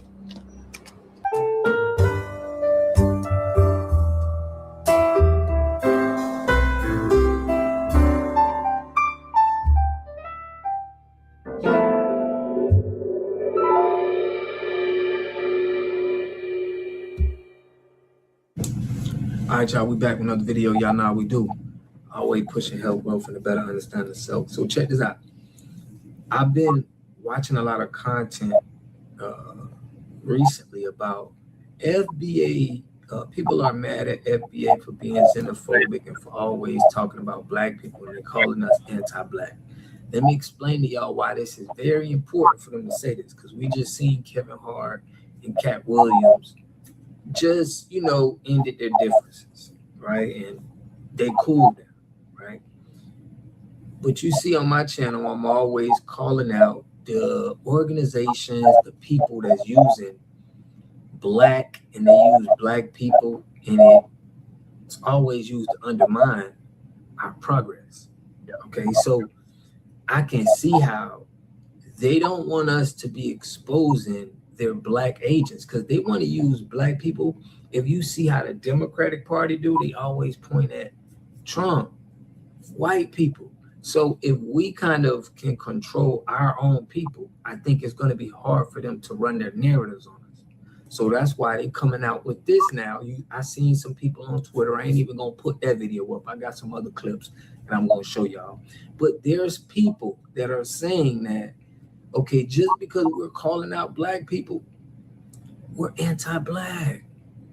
So, and I'm letting everybody know this because we know what the game is, but even the Black Panther Party, if you remember, I remember coming up and they even had the Black Panther Party, not the Malcolm X movie. They had the Malcolm X movie, and it was like, man, a Black man with all that power.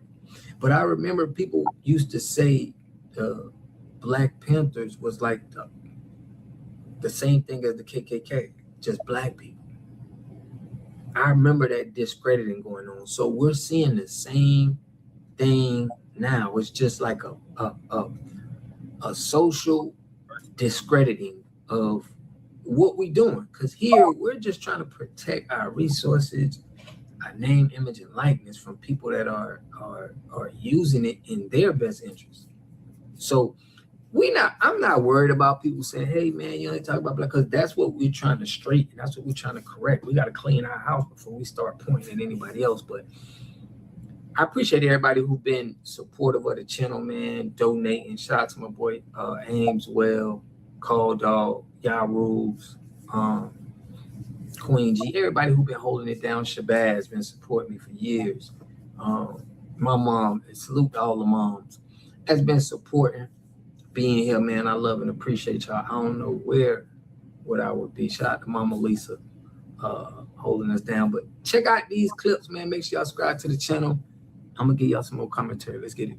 To be authentically Nigerian is to know what an akata is. Last year around this time, I mentioned the lack of representation for Black American beauty creators. By this, I mean brand activations, paid brand deals, and overall media coverage. From this video alone, I was called tribalist and divisive. Overall, the video was in bad faith by this character.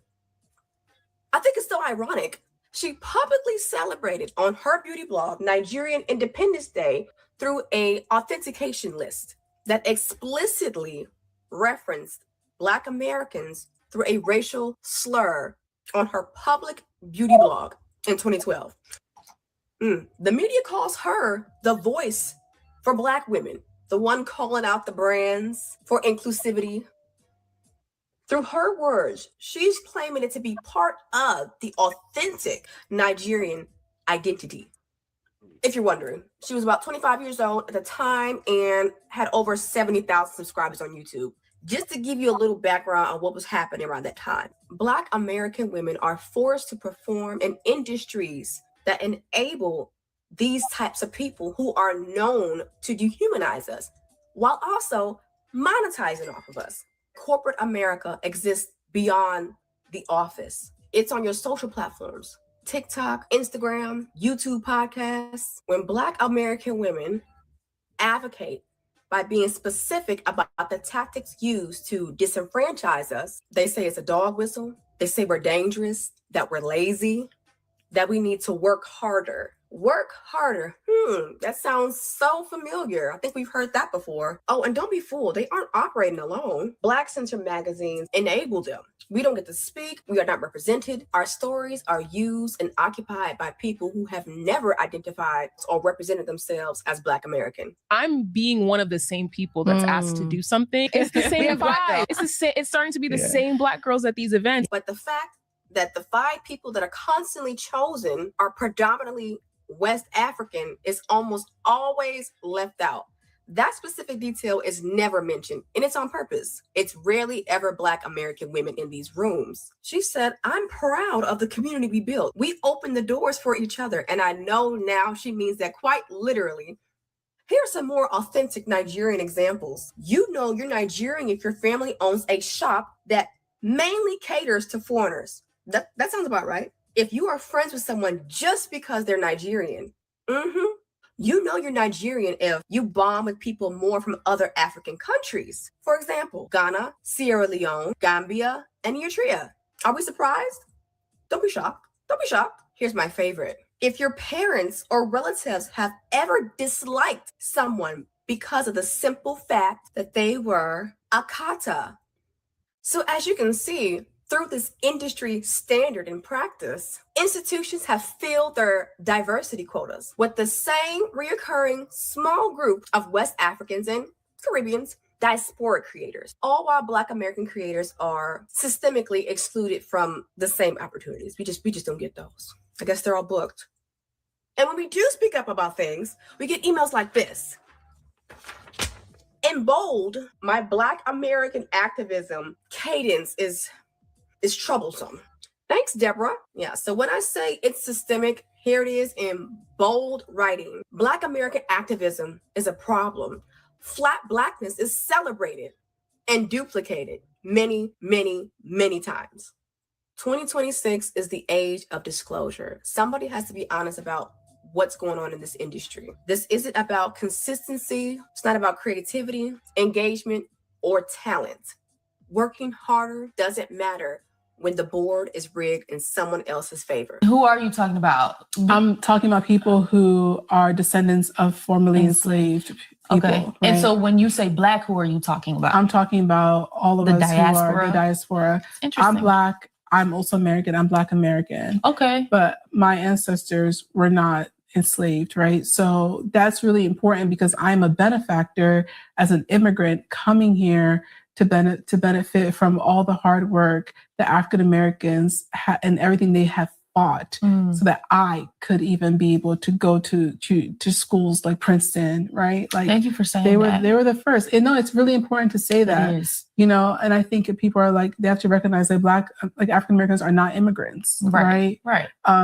So I think that, you know, to survive in this country, African Americans have had to work outside of systems in creative ways. So I've been thinking about how do we work outside of systems and leveraging a lot of what African Americans did, which was really relying on community, you know, relying on alternative funding structures. Caribbeans are now complaining that they're being pushed out of New York. Check this out.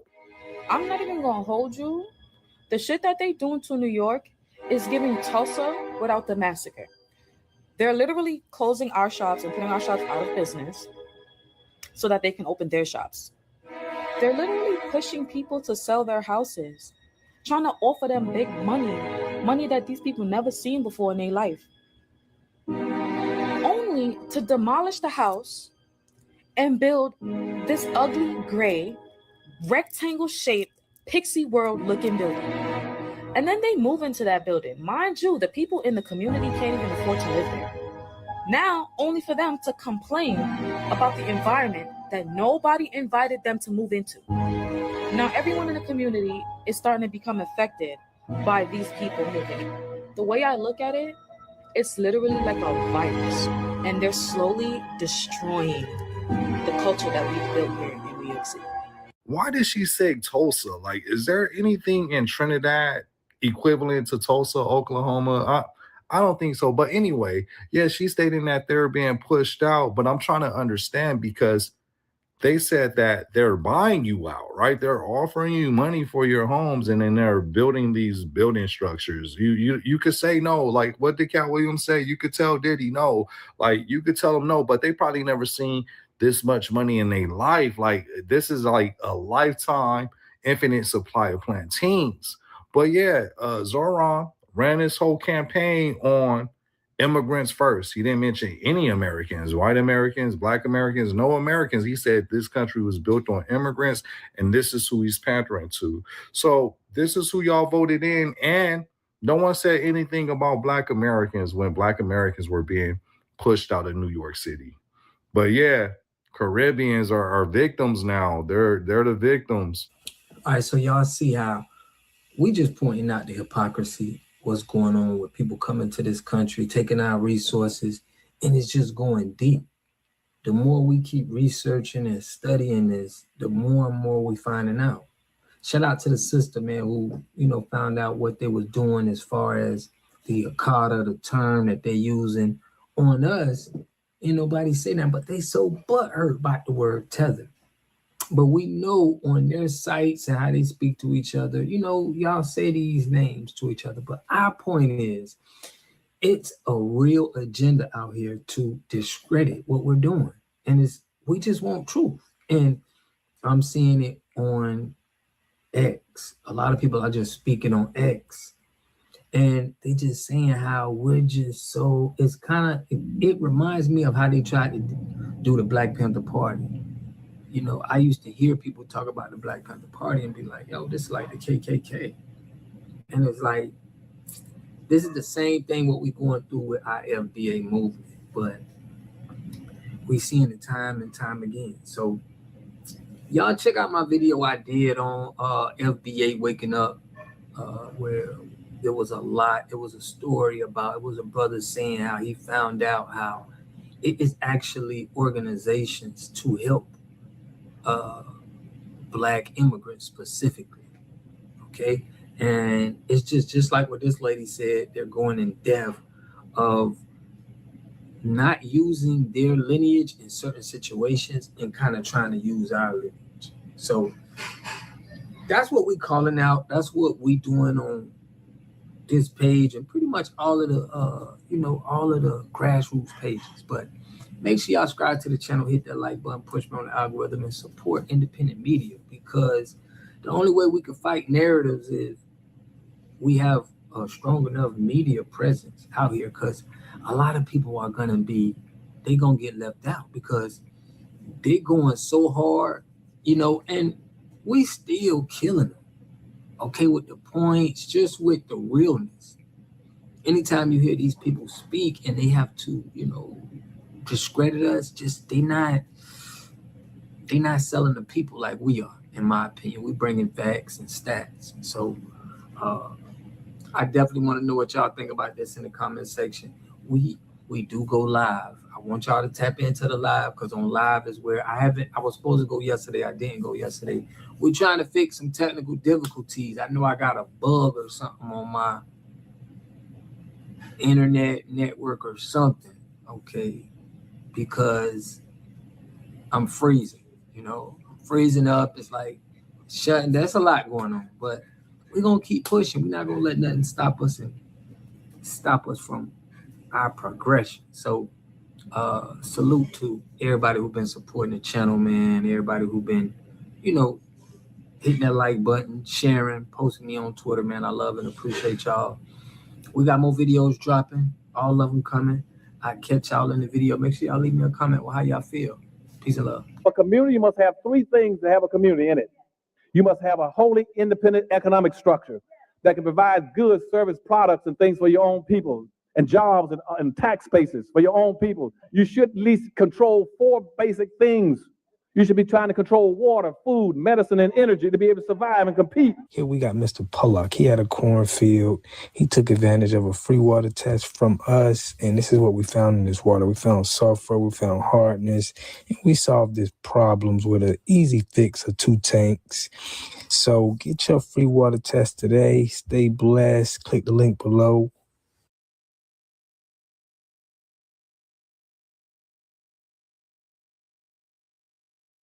What's the Emma? How to pronounce your name, brother? Faziz. I don't know how to pronounce your name, sir. Peace, Tariq. Can you hear me? Yes, sir. I can hear you. How to pronounce your name? Emphasis. Emphasis. Okay, there you go. Shit. Emphasis. How you doing, brother? I'm doing good, man. I've been trying to get on to holler at you. Thank you for accepting me. I want to thank you so much for the Hidden Colors documentaries. I mean, it just changed my life. Yes, sir. So I'm waiting for the 6th to come out. Yes. The information that you put in, we're talking about the FBAs, I hear it all the time. I just had an argument with somebody at work the other night, and it's like, damn, Tariq be right on point in what you was just talking about with the whole sexual fetish and stuff. I lived out in Germany for a while. I'm originally from New York. Yeah. I was out there in Germany, and it happens all the time out there. You got a lot of this, and the brothers think it's all great, and they be going to those swinger clubs and doing all that crazy fetish stuff that you were just talking about, and them dudes be wanting you to, do it with their wives, and it's crazy, man. Wow. But, everything you're saying is right, exact, bro. Oh yeah, it's heavy, man. It's heavy. Thank you so much, brother. Yeah, I can't wait, man. We're working so hard on HC6. It looks good, man. Oh, it looks great. I cannot wait. Oh, we are pushing heavy. We're pushing heavy so that we can try to get it out by this summer. We're pushing very, very heavy, but it looks absolutely phenomenal. So I can't wait. And it's a family thing. I want y'all to bring your whole family to the theater. Okay. I want y'all to bring your whole family, your kids, your grandparents, your parents, everybody. It's going to be heavy. All right. Let me see. No, it won't be ready by Juneteenth. It ain't going to be ready that soon. All right. All right. It won't be ready that soon. All right. It's a beast. It is a beast. Man. Let me see. All right. What y'all say? The Breakfast Club is stomping for the Democrats hard. Yeah. Speaking of the Democrats, y'all boy, Justin Pearson. I talked about him the other day on my live. Oh, y'all boy, Justin Pearson. That's the guy. He's out there in Tennessee.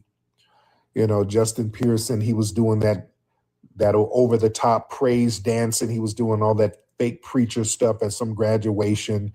Then he started doing all of that praise dancing. And they keep trying to position him as some kind of new wave civil rights activist. They're trying to astroturf him as a civil rights leader. Yeah, all that. I'm so glad. It's so performative and fake. Did y'all see? And I posted this. He put up an Instagram post, and I keep telling people what they're trying to do. It was a picture of Dr. King getting arrested in like 1964. And then he put it next to a picture of him getting arrested this year. And everybody is like, cut it out. Dude, stop. No. Please stop trying to compare yourself to Dr. King. Please. That ain't it. No, it's disrespectful. Everybody's been clowning. Boy, he's been getting ate up in the comments. They thought they were doing something. The Democrat Shills tried to boost it up. Listen, let me tell you something. The people are rejecting him and them MLK comparisons because it's inauthentic. It's simply inauthentic. It's not genuine leadership. It's too performative. This dude, he keeps trying to adopt this rhythmic cadence and these vocal inflections that's associated with Dr. King.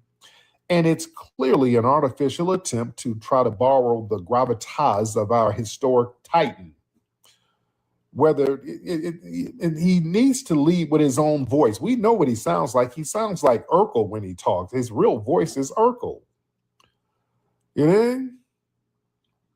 So trying to get into this deep Southern FBA cadence, it ain't. Dude, stop. It's insulting. And it's a dilution of Dr. King's real legacy. Him going out here doing these stage political stunts. Dr. King went through real life shit, man. That stuff wasn't staged. Dr. King was thrown in jail for real, for real. You had to have people like A.G. Gaston and others bailing him out. We had to have the community trying to protect our brother. Everybody putting their lives on the line for real, for real. Dr. King faced bombings and relentless FBA surveillance, constant death threats, and ultimately got assassinated. You understand? For putting in some real work. Trying to compare a cosplaying damn Democrat shill who's towing the line for the damn DNC to our brother who really was martyred for the movement, that's just very disrespectful. We don't like it. The Democrats, y'all are so out of touch. This is why you're getting your asses handed to you. You are so out of touch. Anyway, who said that? Somebody said Dr. King was a bad guy in his personal life. Get in here, man. Hear me, brother. This sounds like a troll account. Hello? Hello? Is this Rohan? No, sir. This is dumbass Rohan. Get out of here. All right. All right. That's Rohan. Yeah, that's Rohan's ignorant ass. Yeah, don't. This is why these tethers, we have to delineate from the tether class like that. All right. Disrespecting our icons who helped get your ass over here. And again, just like with this Justin Pearson dude, they keep trying to manufacture viral moments. They keep trying to do things to get social media clout. They're not crafting any kind of policy. You know, everything around this guy, it's all about these manufactured photo ops. He's standing face to face with a cop and there's somebody right there taking a high quality photo of it. This is all staged, dude. They stage these damn PR photo ops so they can look like they are some real true to the game activists when they're not. You understand? The DNC is trying to anoint their own hand-picked civil rights leader. You see, when the YT media keeps pushing somebody out there without any criticism, that right there is a red flag. When they're sitting up here, oh, this is the next MLK. All right. They're promoting them real heavy on the left-leaning networks. And they ain't putting no dirt on them. It's AstroTurf. All right. They think they're going to try to manufacture a civil rights icon from the top down, and we're supposed to buy it. No, we're not buying it. We see how phony and manufactured it is. We're not buying it. Yeah, don't nobody rock with that dude on the streets. This dude, don't nobody on the grassroots rock with dude. The DNC, they always do that. They get somebody who the streets don't know. Don't nobody know these dudes. You get them and you pull them out of nowhere and then throw them in front of a camera and say, hey, this is the new leader. Boy, look, he sounds like Dr. King. No, where'd he come from? The streets don't know him? Yeah, we don't know this dude. We're not there. This is the thing. This is where the DNC fails. And I want all you DNC operatives in here to take this back to your DNC paymasters. The reason why the DNC, you're getting your ass handed to you because you don't respect the Black community. You don't respect the Black grassroots. You think we are plantation property that you talk at, not talk to. You tell us what to damn do, and we're supposed to jump like Pavlovian dogs, and we're just not on that. We're not on that. You talk to us like we are plantation pickaninnies. When it comes to policy, instead of talking to us about policies we want enacted, y'all come to us with catfish nuggets. Y'all come to us with shucking and jiving. Y'all coming at us with Negro spirituals.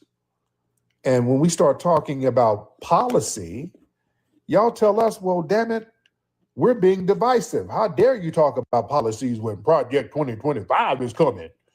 Y'all supposed to be scared. Y'all supposed to be bucking your eyes scared of Project 2025. We ain't got time to talk about no policies. We got to stop MAGA. Stop it. Come on, man. This is why you're losing. And then you're trying to send these AstroTurf fake civil rights leaders around us who ain't nobody buying. Nobody's going for that. You use these DNC figures to do these vocal cosplaying, where they try to talk like Dr. King and all that. You're not trying to convey a real message. You're trying to trigger a psychological response. You got all these fake arrests. That's another thing. They love doing these old scheduled arrests. When, yeah, we just got arrested, but my heart is weary, but I'm gonna take it to the mountaintop. Yeah, that Justin Pearson dude, they do all that fake scheduled arrest. We ain't going for that either. We're not going for that. We see that's another play. That's another play. They schedule their arrest to look like they have witnessed or experienced injustice. We're hip to the whole fake arrest con game. That's what D-Ray McKesson and them dudes were doing back in the day. We used to clown them for going out there getting fake arrested. Y'all remember that during the Black Lives Matter wave a decade ago? And they had D-Ray McKesson going out there getting fake arrested. And there's a cameraman out there. He's smiling while he's getting arrested. He's on his knees grinning.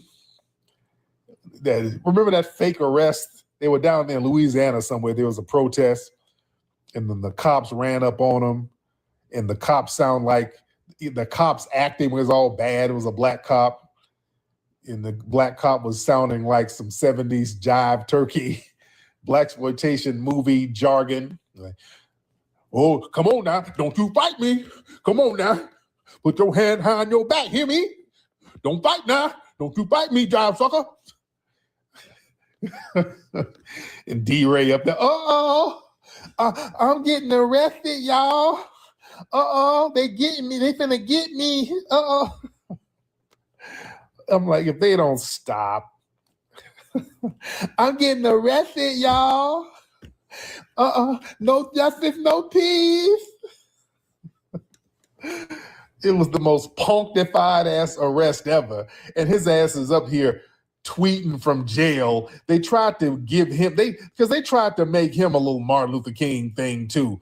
They tried to do a letters from Birmingham jail movement with him, where he's in jail tweeting. I'm like, how you got a phone in jail, fool? Y'all didn't even play this thing out right. How he tweeting from jail? They don't give you a phone in jail. He's supposed to be in jail tweeting. Listen, I am incarcerated right now. My jail cell is cold. I am hungry. I am going on a hunger strike. But I am fighting for justice. My heart is weary. There is some men looking at me. I think they're going to do something to me. But that is one small price to pay for the movement. I'm going to take it for the struggle. Still I rise. I'm like, get the hell out of here. It's Martin Luther Queen. The hell out of here. The DNC thinks we're stupid, man, and this is why they're failing. They really think we're dumb. You know? Man. Now let me get the family up in here. Y'all raise those hands. Let me get y'all in here. Human Max, something like that. Human Max. Let's get Human Maximus in the building. Human Maximus in the building. What's going on with you? I'm good, Mr. Human. How are you? Everything good, man. Just chopping it up with your respect to the family. Yes, sir. What city you in, brother? Memphis, Tennessee. Oh, man. What's the vibe in Memphis? I know the Memphis folks are like, why they man, we chilling, man. Yes, indeed. Okay, hold on one second. I don't know about that guy. Okay, yeah, I don't know. I got a weird. Okay, all right, go ahead, brother. Go ahead. What's on But yeah, we kicking and chopping it up in Memphis, man. As you can see, man, we flaming up the politicians as they trying to walk into the courthouse, man. But we standing on 10, mind not business. But at the same time, we not going for that performative stuff that Justin Pearson was doing. Oh yeah, out there chucking and jiving and catching the fake Holy Ghost. And like you said, he's standing right at the perfect moment to get a photo op standing in front of the, come on, man. We're not going for that, man. It's over with. All that Democratic shield talking points and all that scared chucking and jiving, old mammy, you gotta vote Democrat. I washed my greens in the bathtub. Yeah. If you don't vote for me, you ain't black. But you wrote that crime bill that disenfranchised all our people back then. Bro, we know y'all by now, bro. We see your game. We know who you are. We not going for the performative politics no more. It's over with. Stop it. Real talk. Now, you up in Memphis. Now I know some cats from Memphis. Yeah. How the family up in Memphis feeling about Chud? I might wish he would have slid down here. He 3 hours away in Nashville. Wish he would have come on. A gas station. I know cats in Memphis begging for him to come up to Memphis. If he would have came to I was talking about that earlier, OG. If he would have came to any gas station in Memphis, tried that. Even in the nice Caucasian suburbs of Cordova and Bartlett and stuff like that. you would not make it, bro. Man, like yeah. that's real performative, but he knows what he's doing, and most of the time he's around a lot of women doing that. If you know, right, real sucker, man. Real talk, my man. Thank you wouldn't so play much. with dude. All right, family, 1,000. No doubt. Yeah, he knows where to go, where not to go. I know Memphis is. They want him to come up there so bad. Oh, because Memphis ain't Memphis majority black. What's the racial demographic in Nashville? What's the racial demographic in Nashville, and what's the racial demographic in Memphis, family? What's the racial demographic? Y'all throw it up there. When we leaving? What's up? When we leaving? Oh shit! I'm sorry. That was an accident. It's all right, dear. It's okay, beloved. It's okay. We got Austin, the tether in here. Austin, the tether was spamming our Austin, the tether was spamming our YouTube space the other day. We were live, and it was Austin in there using bots. So Austin is one of them DNC tethers. Yeah, so Austin is one of them DNC tethers that's been trying to disrupt heavy. Yeah, that ain't working, sir. Man. Let me see. Let's get some more of the family in here. What's up, Sheba Kita? I see you in here. I see you, Sheba Kita. Let's get Scotty. Memphis is 33% black. What's Nashville? Yeah, that was Austin doing that. That was Austin using a bot to spam the live. That was Austin doing that. Let me see. Yeah, that's Austin, the tether. What's the racial demographic up in Nashville is 24% black? Okay. Memphis, okay. Memphis is 63% black? Okay, there we go. Okay, yeah, I was about to say. Okay, I was about to say, yeah, somebody said 33%. No. Yeah, I know, because I go to Memphis. Ain't nothing but black folks in Memphis. Memphis is 63% black. There we go. All right, that makes more sense. There it is. All right, I was about to say. Yeah, because I'm like, when I go to Memphis, it's just black folks everywhere. Shout out to Memphis. Yeah, okay, so Nashville is like 25%. There you go. Yeah, that's why he ain't going up there to damn Memphis. Yeah, that's why he ain't going nowhere near Memphis. He ain't about to touch Memphis because, yeah, they already got a green light. All of Memphis is ready.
Location. I told him meet me at the police department, and I drove to the police department. Turned my camera around, said, "Yeah, meet me at the police department." That's what started it. That's what started. Okay. F you too. Y'all don't kill number niggas. Y'all ain't shot it now, gun. So now it's all you because y'all ain't done nothing now. White man now, Mexican, but y'all got a history of killing more than the Ku Klux Klan. How you go honor that? I mean, just in general, people tend to kill other people within their group. Show White me the people Jews. kill whites. Show me Jews killing Jews. Show me Asians killing Asians. Show me where they have show me where they make up the smallest percentage of people in the country, and they have most of the homicides. No other race has that but us. No other race does gangbanging like us. The Hispanics do it. The Hispanic, whites do it. The Hispanic murder rate is not like the black on black crime. It might not be as high, but it ain't even close. If a it's not Hispanic even person close. gets killed, it's almost certainly going to be by another Hispanic person. 80% of the time. Name me last time you can recall a big Hispanic gang killing compared to ours. Name Hispanic me. gangs kill each other all the time out here. But we don't know it. I mean, name one. They ain't famous enough that people are putting it on the front page. Whether ours is famous or not, you're going to hear about us. Nobody kills each other more than black Americans nowhere on earth. You cannot compare that to anything. Yeah, I mean, it's probably a higher percentage. It's not even high percentage. Nobody does to each other what black Americans do to each other. White people don't do each other like this. Mexicans don't do each other like this. When Mexican gang come in, they take each other in. Mexicans don't openly fuck over each other. So So then the whole question becomes, and one side I don't care about gangs, period. But one side makes you a normal person, and the other side makes you some sort of Nazi. The question is there something inherent in black people that they want to kill each other, or is it just surely because of the conditions in America that they've been in? It has nothing to do with the conditions of America. You wanting to kill people has everything to do with the conditions of your heart and not the conditions of your environment. The conditions of your heart are going to be determined by the conditions you grew up in, right? I know plenty of people grew up in the conditions and don't kill people or hurt people or gangbang. Well, it's not going to transfer to everybody. I know people that grew up in worse conditions than LA gangbangers grew up in and don't kill people. So what's in the heart of a black man that he just wants to kill? I don't know. That's really what you think? Yeah. Really? It's in his heart. Yeah, all killers kill based from their heart, not their mind. Do you think that like black people just have this like warrior spirit that makes them want to do battle? Warriors don't group up, or soldiers do. Warriors fight alone. They don't fight in groups. Okay. Yeah, black people don't have a warrior spirit, because if we had a warrior spirit, we'll kill a white man as soon as we can think about it. Right. We have a coward spirit. That's why we hurt each other. Yo, it's Big Ant, the spokesman, man. We back. Another edition of Urban Politicians TV. UPTV. Make sure you stay on your pivot at all times, man. Had to come tap in as y'all boy, Clownston White, and decided to jump out there loud and clear where everybody can hear and see in 4K with the cooning, the juking and jiving, the samboing, the tap dancing, and everything in that realm once again, as he made this appearance right here on the No Puncher show and got to telling No Puncher right there in his face, hey, fam, nah, black people this, black people that. And it's so sadly disgusting. He's giving you the facts that you can't argue about your own people, things that we see and know in real time, but you have a goal there to tell your own people down. Nah, that ain't right. We this, we some cowards. We ain't no warriors. We ain't this or that. No, speak for yourself. You the coward. You the one that's not a warrior. You the one that make fun of dead kids. You the one that antagonize and try to instigate with your own people, then call the police when they get real for you. That's you. You need to speak for yourself. Use a tap dancer and a coon. And we'll have the links in the description where you can watch that in the beginning in full from the No Puncher show, as I recently had to go in on No Puncher himself about what he did with Sporty Face, telling him how to feel about the N-word, trying to speak for the black community. And I said, he didn't got too comfortable. You're out of pocket, you're out of line. And that's very disrespectful. And you know better than that already. You don't speak for the N-word or tell people how to feel about the N-word. I don't know who made y'all get that comfortable. No Puncher is still wrong on that. But with this right here, he spoke 1000% facts, as it can be looked up. But I don't even need to look it up, because I already know this. I've lived on earth long enough. I went through enough experiences and seen how it really go to know that, no, fam, people kill in proximity. We're not the most violent people on earth. We're not the people that do to each other worse or wrong on earth as black Americans. And when he put black Americans into it, I said, oh, you really going down there through there, ain't you? As these things can be looked up, because certain people, they can't use logic and common sense. You got to read it out to them. Interracial violence, people killing members of their own race, is statistically common in homicides, where in the U.S., about 81% of white victims are killed by whites, and 91% of black victims are killed by blacks. These crimes often occur due to proximity, as most killers operate with their own neighborhoods, communities, or intimate social circles. Also, the social and economic factors. High rates of violence within a community are often linked to systematic factors such as economic despair, social pressures, and the legacy of institutional racism. rather than inherent racial traits. Now, let's be clear here, bro. For him to talk about us the way that he did right there, you the worst man, one of the worst type of coons on earth. I'm keeping it all the way 1,000, bro. That tap dancing has to be, it don't need to be studied. We know who you is. You will sell your own people out for $1. And y'all gonna say, oh, you got to get the message out there, man. Miss me with all that, fam. I grew up around real men. I grew up and was raised by real men. My father, my uncles, my older cousins, older homies, things of that nature. We don't listen to garbage like this, bro. Where you would tell your own people down for $1 and speak things that ain't true. Let's make this clear here, y'all. There's like 45 million to 50 million black people in this country right now. It ain't a million black gang members, bro. This is like 1% or something of people, and it probably, that number might be too high. It might be less than that when you're talking about official gang members. And let's be clear about the black community. Majority of us ain't killers. Nowhere near us. It ain't a million black American killers walking around in this country. There are way more killings and murders with other races killing their own across this globe than ours. And anybody is going to kill their own more than us. And I probably can guarantee you right now, bro, let's keep it 100. Because it's the population factor as well, but there's probably more Latino gang members walking around this country than it is black ones. Let's keep it all the way 1,000. And don't try to act like everybody in our community is a rapper. Majority of our people get up and go to work every day, as they've been doing for 500 years plus in this country. Used to do it for free. So when you calling us cowards in this, where? You speaking for yourself, bro. Our ancestors fought in every single war in this country, contributed to every industry that got built, ain't never ran from this, stayed this, fought, suffered pain, built, got tore down, rebuilt again. No, when you say coward, you're speaking for yourself. And it's all documented facts. You can look it up. Murder is not an American thing. Murder is not a black American thing. Violence, poverty is not a black American thing yet. You look across the world, the violence where black Americans ain't even at is going on in the areas with the most poverty. Now, that's not me making excuses for our problems or nothing like that. But anytime I see somebody get on a big platform with millions of subs who got a following and a voice, and they persisted on tearing my people down with the false narratives, I'm calling it out. Clownston White is a certified sellout, nothing more, nothing less. He's a very weak man, and he's so pathetic and sad. We seen how Vlad did him, right? Hey, I'm cutting you off because Boosie don't rock with you no more. We can't do no more business. He's such a house boy, a good old house boy. Soon as Vlad fall out with Boosie, he ready to go run back over there to Vlad. Hey, yeah, we gonna do that business now.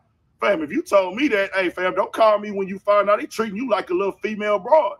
You getting a train ran on you out there because you're going on no puncher and him at the same time now all of a sudden, boy, you real pathetic. I thought you was too big for YouTube recently. Newsflash, y'all, it's billions of users on YouTube. It's one of the biggest platforms. This is the #2 search website every day. Guess what #1 is? Google. Knock it off, Clownston White. Don't talk down on my people with these false narratives. We seen the other rainbow weirdos say that the other day as well. Like, oh, all black people do is kill each other. Fam, every race kill each other because that's who they live by. This is a documented fact, bro. The fact that you will get on here and lie and push that garbage just so you can make a quick buck and try to talk down to your people. But I don't even care about him no more. It's about y'all that's watching this. I'm talking to y'all, the ones that y'all that's defending this garbage and hogwash. Keeping it all the way 1,000. We'll speak on it some more. Stay on your pivot. 1,000. Tap into the Patreon on the website or the app. 1,000.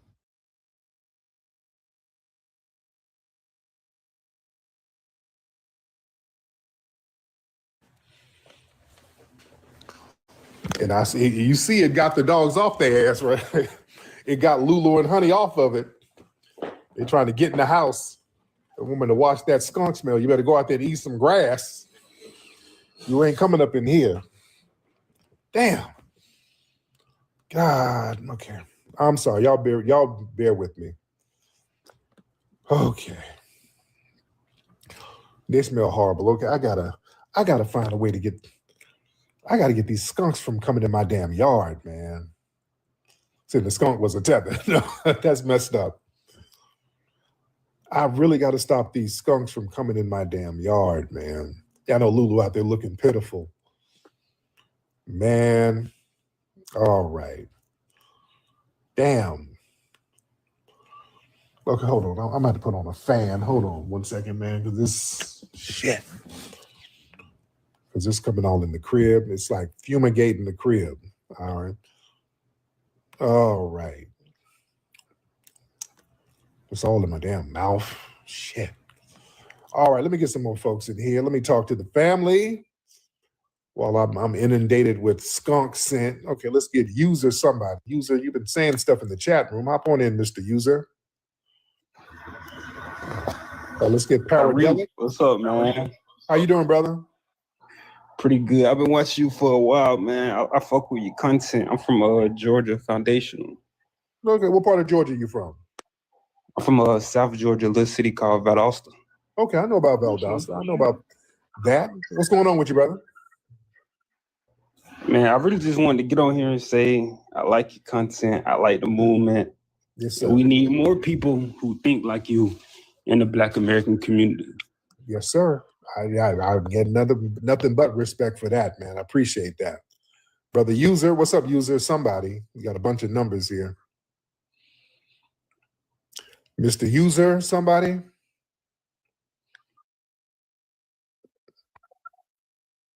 Go ahead, brother. Speak. I hear you mumbling around. What are you doing back there, bro? Are you talking to me? Yes, sir. What's happening? Oh, shit. I mean, we could really, there's a lot of things to discuss, but you got anything in particular like you want me to talk about? No, you're very active in the comment section. So what's on your mind? Well, I just be seeing like the foundational stuff on TikTok versus the Africans and like the Drewski skit. And I just feel like they be like trying to tether onto us, like they try to eat off on us and stuff. So now, where's your family from? My family, my mom's side from New York and my pop's side from California. Okay. So your lineage is you got a foundational Black American lineage? I'm a real foundational. And I got military vets all throughout my family. So that's why I really fuck with the movement. No doubt. No doubt. No, I respect to that. Respect to that. Thank you. Yeah, that Drewski skit was funny. Yeah, a lot of the non-FBAs, they kind of have an issue with it. They kind of have an issue with it because they see that this delineation, you know, it's all over. Everybody's delineating. People understand the importance of delineation. Who is this? Leak? What's up, Leak the Calisthenics? What's your name, brother?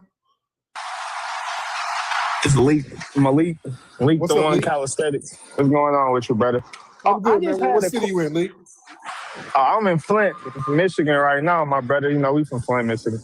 So shout out to Flint, man. What's on your mind? I had a question. I was wondering, did you see the documentary that Matt Walsh is making saying that the civil rights movement is a lie? And it's a tactic that was created by some entity, some imaginary entity to put Black people above white supremacists. I'm just wondering, have you seen that? I haven't seen it, but I thank you, brother. There's a lot of noise going on. Yeah, Matt Walsh is a suspected white supremacist. So yeah, they always try to rewrite history. They always try to act like any movement we have, it was some kind of Illuminati psyops. It wasn't. All right. So these white supremacists just be saying stuff. All right. Let me see for citrus peels, cayenne pepper. Okay, yeah, I'm gonna get some more. My dog's out here pacing. They're trying to rub themselves. They're rubbing their backs on the ground, trying to get that smell off of them. Damn. All right, tomato sauce. Yeah, we got some skunk shampoo, but that shit, it kind of gets a little of the scent off of them, but not really. Yes, skunks hate peppermint.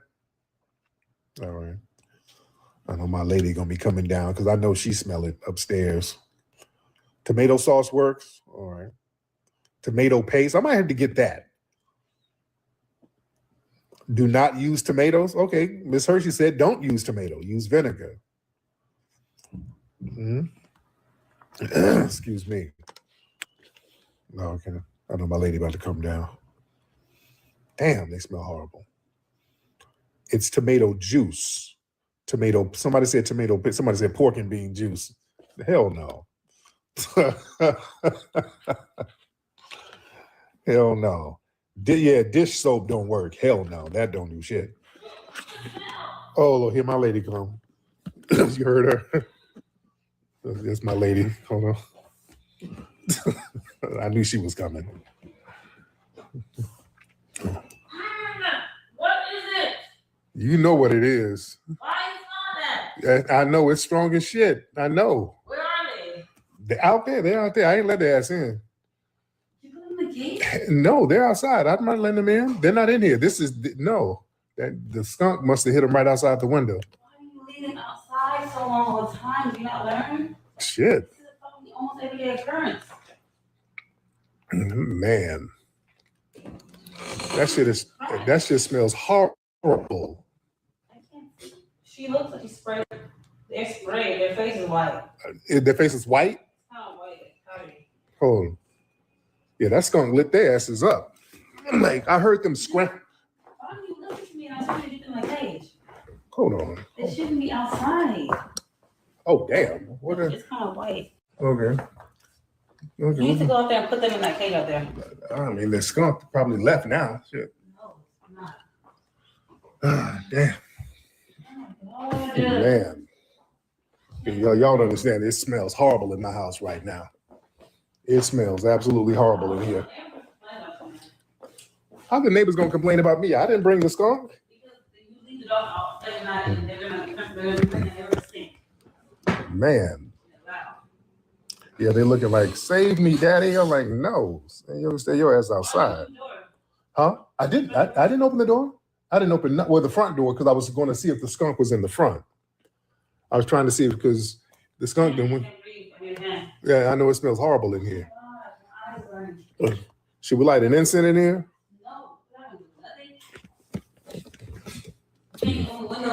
Yeah, yeah. Man. Yeah, they smell damn horrible. Oh, man.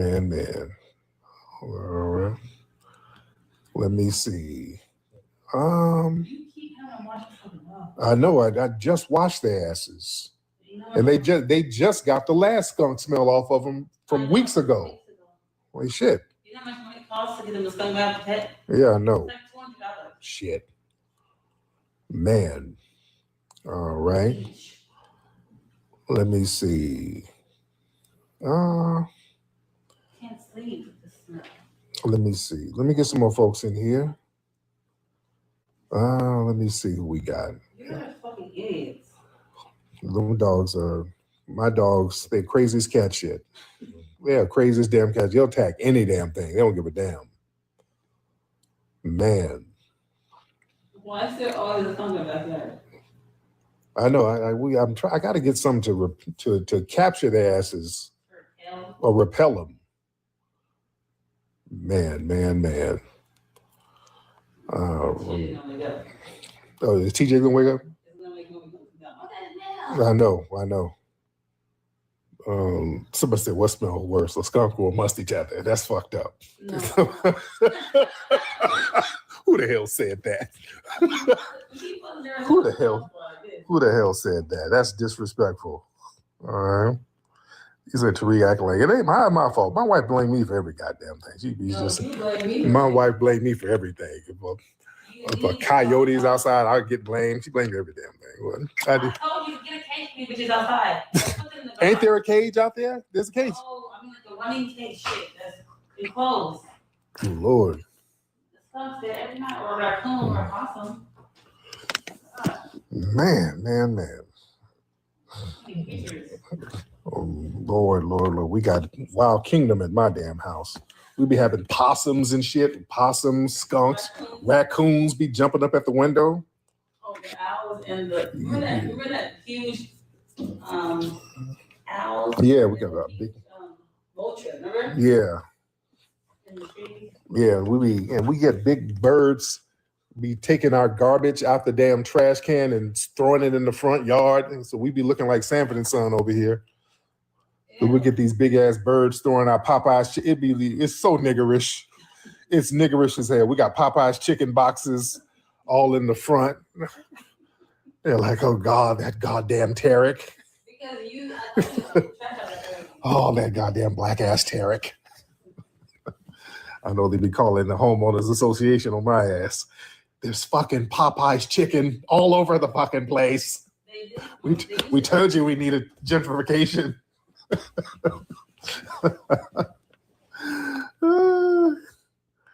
Man. Oh yeah. I put an AC. They were like, get that shit out of here, nigga. It was a little niggerish. It was kind of niggerish, so they made me take it. Yeah, the homeowner, when it gets too niggerish, the homeowners association called me. And hold on, Tariq. All right. That was a bat right now. It was a bat? God damn. We got everything happening out here in my house, man. What's up, Love's World? I see Sister Love's in here. Love's World. Y'all got to follow Sister Love's World. She has phenomenal spaces. Man. Oh, man. All right, let me get some more folks in here. Where's Lulu? Where's Lulu? Put this bitch in the cage, man. Where's Lulu? Bitch. Well, they're trying to wipe that skunk smell off of them. Yeah. Man, should we light an incense in here? Is that gonna help? And try that new candle you got. Where'd you get that candle from? Oh, the one your mom gave me that. Oh, okay. Yeah, light that Mother's Day candle. Shit. You want to see me? On here? Hold on. I'm up here chilling. Oh, I'll show me. Hold on. There's me. Same OG. All right, that's me chilling. All right, let me get some more folks in here. Let me talk to the family. All right, boil some water and vinegar to clear the air. Yeah, I heard them barking the way they were barking. I'm like, oh, they're attacking something. I hope. Oh no, when they were no, because shit, I want them to chase the skunk up in here. You know they ran it. Remember they ran the skunk in the garage one time, and we couldn't get that bitch out. You left it open. That's right. Like shit. Man. I had to go up there. I'm like, he was spraying me. Excuse me. And it takes a minute to get this skunk smell out the house too. That's another thing. It takes like a whole day. Yeah. Man. All right, let's get it popping. No, the garage is closed. We don't have it closed, but you know, that smell is seeping through windows. Y'all don't understand how skunk smell is strong as shit. I never knew it was strong. It's extremely strong, man. It smells like they sprayed it in the actual house. Yeah, I know it. Yeah. You want it over here or Over there. Just put it over there. Yeah. So I need to use some root work on them. Man. Let me see. Where's Lulu? I see Honey. Where's Lulu? Oh, she rolling in the dirt trying to get that smell off her ass. Man. Excuse me. Bathe them in some milk. No, anyway. Excuse me. I don't. Hey, I'm gonna have to let them sleep in a cage outside. All right, let me get some more folks in here. Let me talk to the family in here. Let's get Karoa something. Let me get some folks in here. Karoa. Yo, Karoa? The hell you doing, nigga? What the hell was that ticklish nigga doing? Sounded like he was rubbing something. That sounded real moist. The hell was he doing? Yeah, what was that nigga, man? What was he doing to himself? That was real weird, dude. It sounded like there was something lubricated. It sounded like something was wet. What the fuck were you doing, nigga? And you ticklish? Something was tickling this nigga. All right, well, let's don't start that, y'all. All right? Let's not start that tonight. Let's not start that. Y'all pull your pants up when you're listening to me. Don't do all that weird shit. Come on, up here giggling. He's tickling his gooch. Don't do all that. We're not doing that. We're not doing that. Up here doing shit to yourself and giggling because it's ticklish.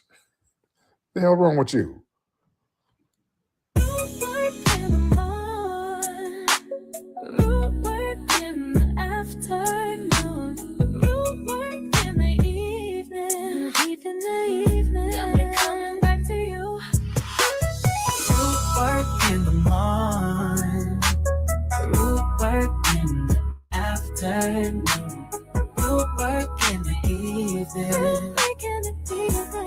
Coming back to you.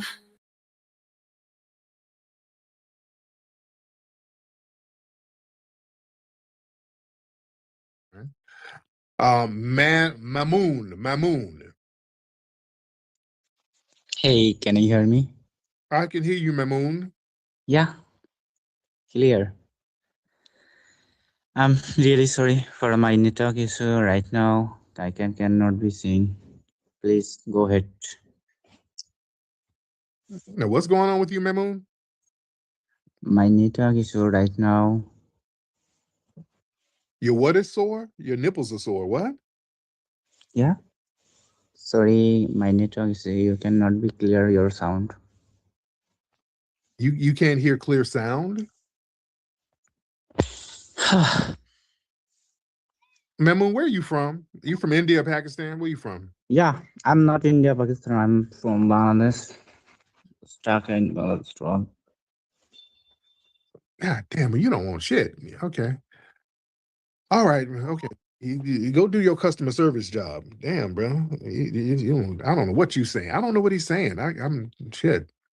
I try to give them some leeway with the language barrier, but I don't understand shit he's saying. Something he said his nipples. He's still requesting. I don't know. Okay, hold on. He's requesting to get on. Mamoon, I don't know what's going on with you, Mamoon. You keep requesting to get on, and I don't understand what you're saying, sir. I try to be inclusive. You understand? I try to be inclusive, but I just don't know, Mamoon. He's just saying random shit and he's frustrated. I don't know. While we're waiting on Mamoon to get back up, I don't know what he wants. He might, I don't know if he's in jeopardy. Sauce, hop on, Sauce. Man, these people on here crazy, bro. I know, man. What's Man, what you saw? Crazy. What's going on, Tariq? I'm good, man. What's been? Man, I like it. I love it, man. You know, we just gotta keep going, man. That's it. We can't let these weirdos stop us, man. That's it. No doubt. Thank you so much. Okay, Sauce. Okay, shit. All right, Merciless. What's up, Merciless? Long time no speak. What's up? When's the last time we spoke, Merciless? I can't remember. Years ago. That was back when Davinsky was doing his thing. He says what's up, by the way. Also, he been meaning to come in here and talk to you about that threader kid or whatever, whoever the hell just got pinched. Builder. Yeah. Now what's going on with him now? He in America now. He actually been meaning to come out to LA and say what's up. He said he what? Okay.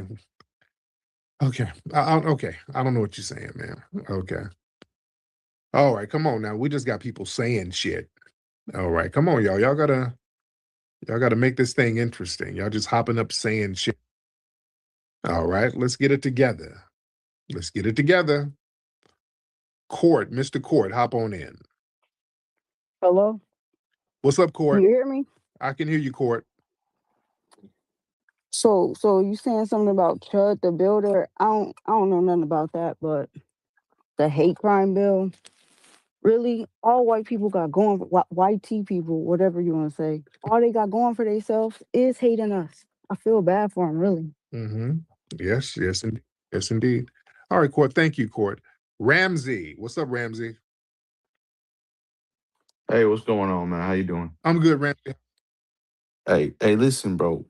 Why don't you debate Myron Gaines, bro? Why you keep running away? Nobody's running.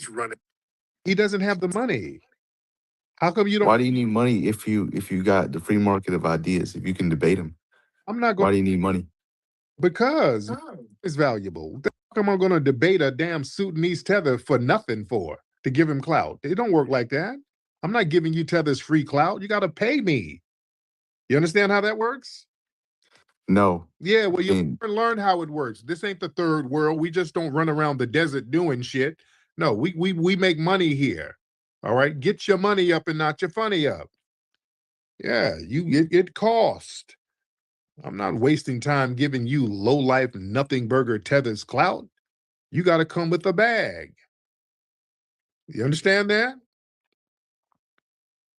Nobody owes you a free damn debate. Who the hell are you? You're nobody. Nobody wasting time with you. My time is valuable. Come out your damn pockets.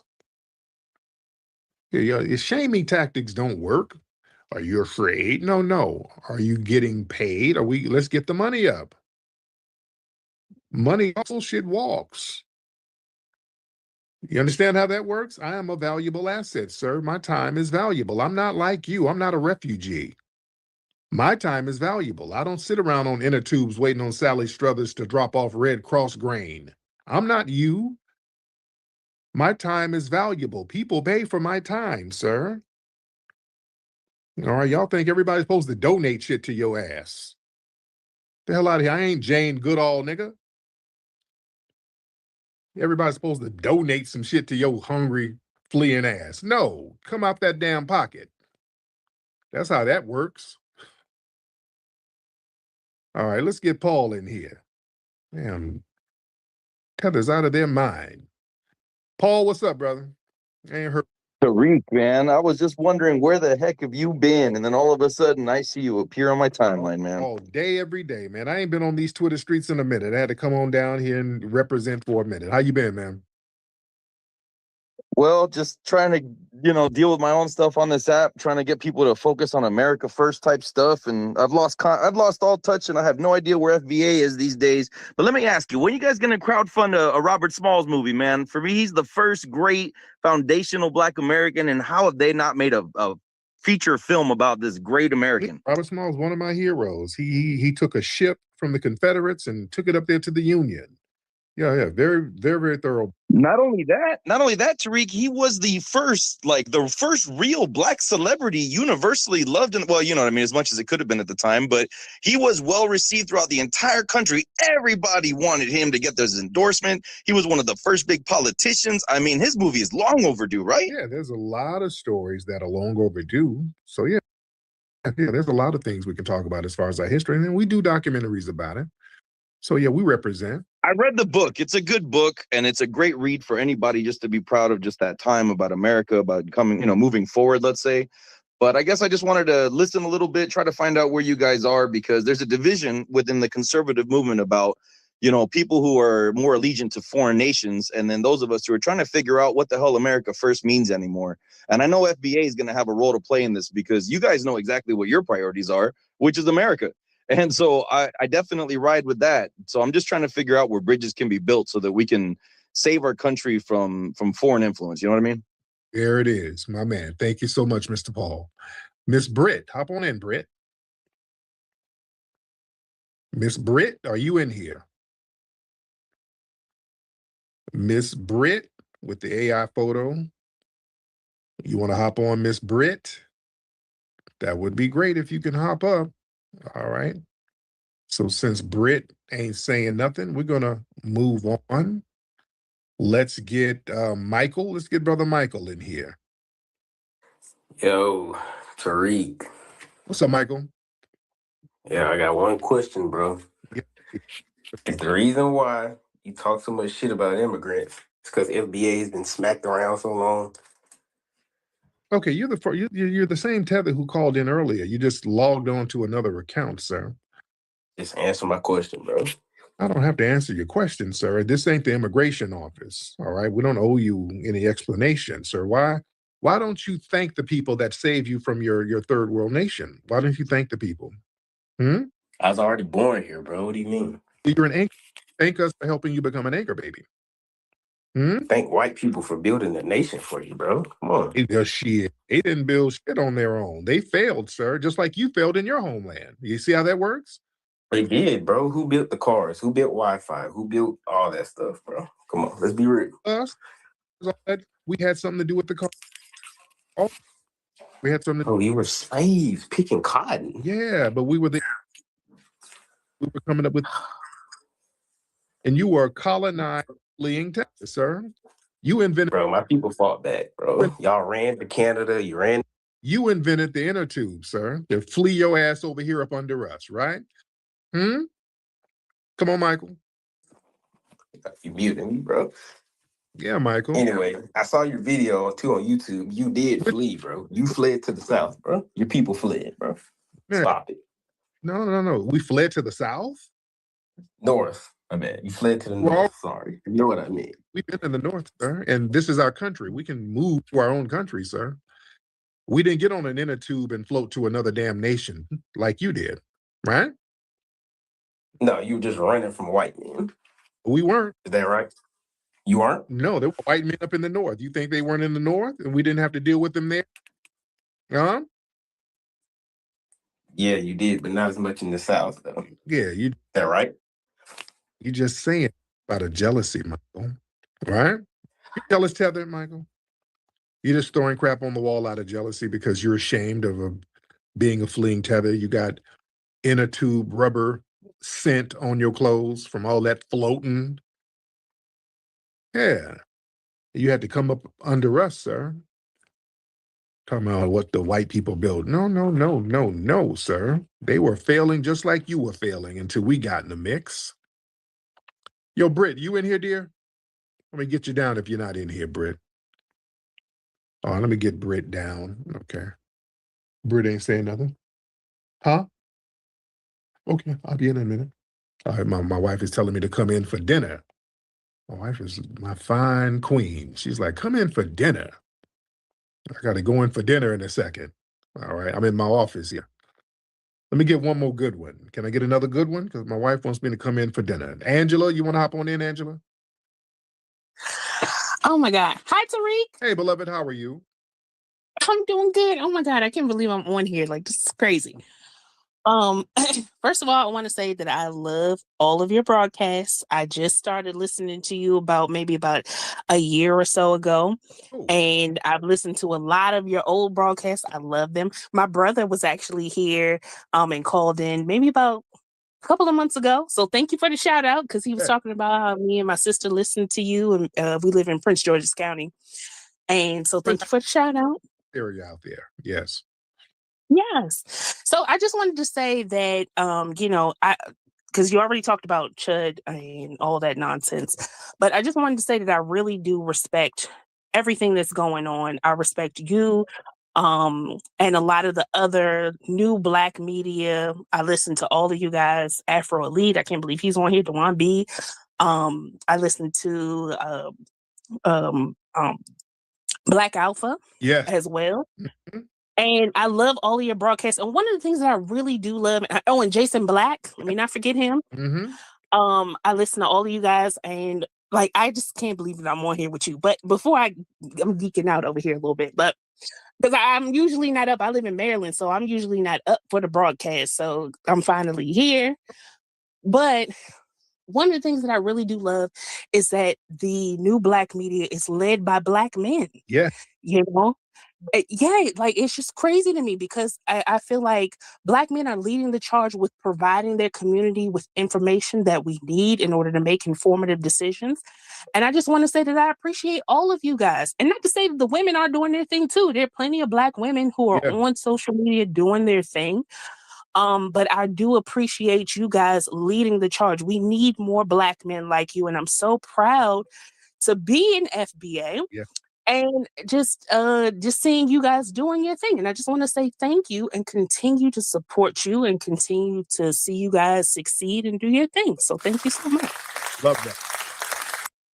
Thank you so much, dear. That's beautiful. Yes, indeed. We are doing the best we can do. All right, listen, family. We got an event happening at the Hidden History Museum in a couple of weeks. We got our good brother down here, Dwan B. He's going to be hosting. We got a bunch of great comics.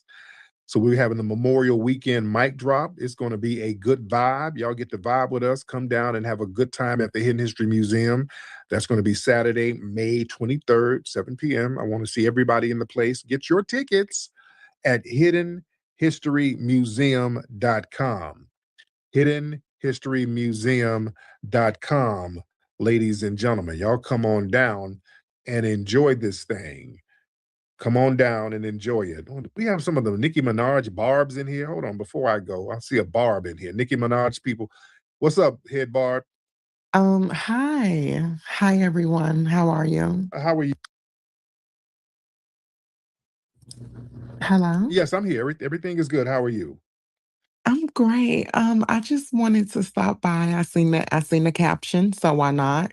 And I must say to my people, to all my Black sisters and brothers, if you will, you got Chud walking around disrespecting your people, pretty much slapping your people all across the street.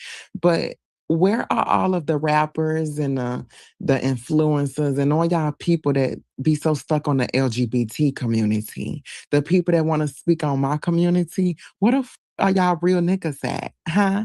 Where y'all baby daddies? Well, as a man, you ain't out there doing anything. How come you ain't out there stomping down on them like the man you are? How come you're not doing? Well, I'm a woman. I'm not like you. You a punk, and you ain't out there doing anything, sir. You could be out there stopping Chud. All right, but the only thing you doing is bussy popping, trying to get a date with them. All right. Why you keep muting though? Well, because I don't want a punk talking over me. Okay, so how come you ain't out there putting them muscles to work? You look hot as hell in that suit. No, sir, you look hot as hell in that damn. We know you not getting in the street. You look hot as hell in that wig. You gonna get in the street with your bussy spread wide. That's what you gonna do. So yeah, you ain't. Your mama need a wig. You ain't saying nothing, Miss Nigga. You need to be out there doing something. You ain't doing nothing. You a dick sucker? Okay, Miss Nigga. All right. Bussy-yonce. All right, Bussy-yonce. You need to calm down, Bussy-yonce. Because you need to be out here in them streets too. You need to be out here fighting like the rest of the men. All right.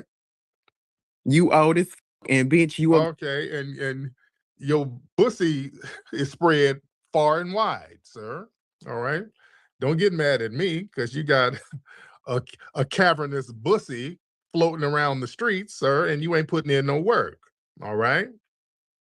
All right. It don't matter. We can go DM for DM, and I still get more play than you and whoever. That voice is getting real deep. So what you need to get you some get some more hormone medicine because you ain't got enough money to get your hormones together. All right, your voice getting is high, then it gets deep.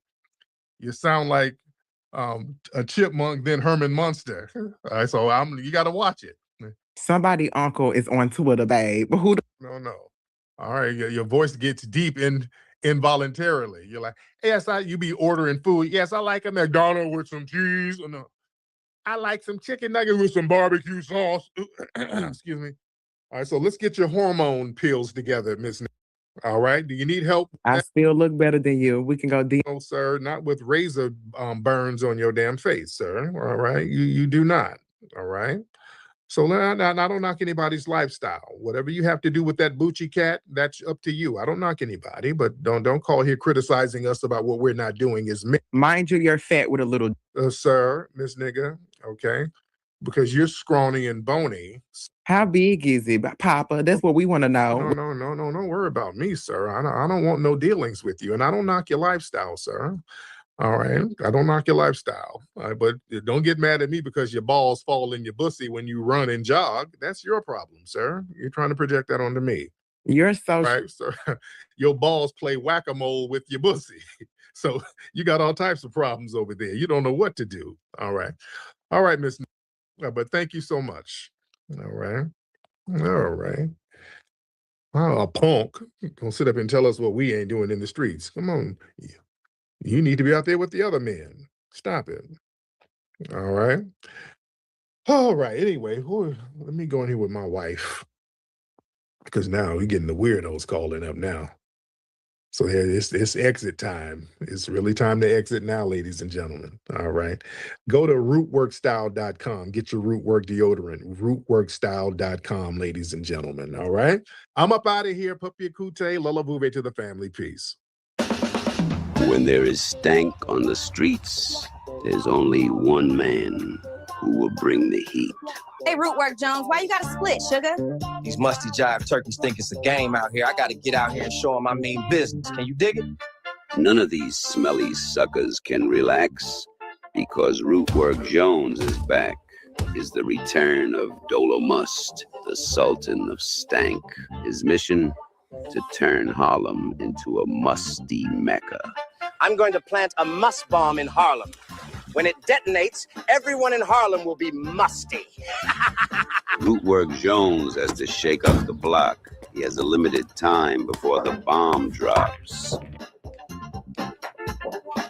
Word on the street is Dolomus's men planted a bomb in a Cadillac in Harlem. Thanks, Mama. Can Rootwork Jones find the bomb before it explodes? Where is the Cadillac with the must bomb, sucker? Or will the city go into musty mode? There's a couple blocks over that way. Rootwork Jones is behind the wheel, socking stanky suckers all in their grills. Come see Rootwork Jones in Musty Inferno. Go to rootworkstyle.com for more info. Sucker.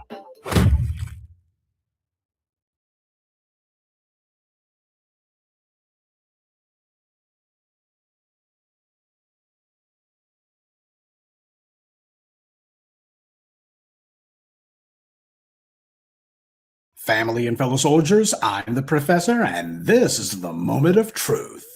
And now the Friday Crime Report.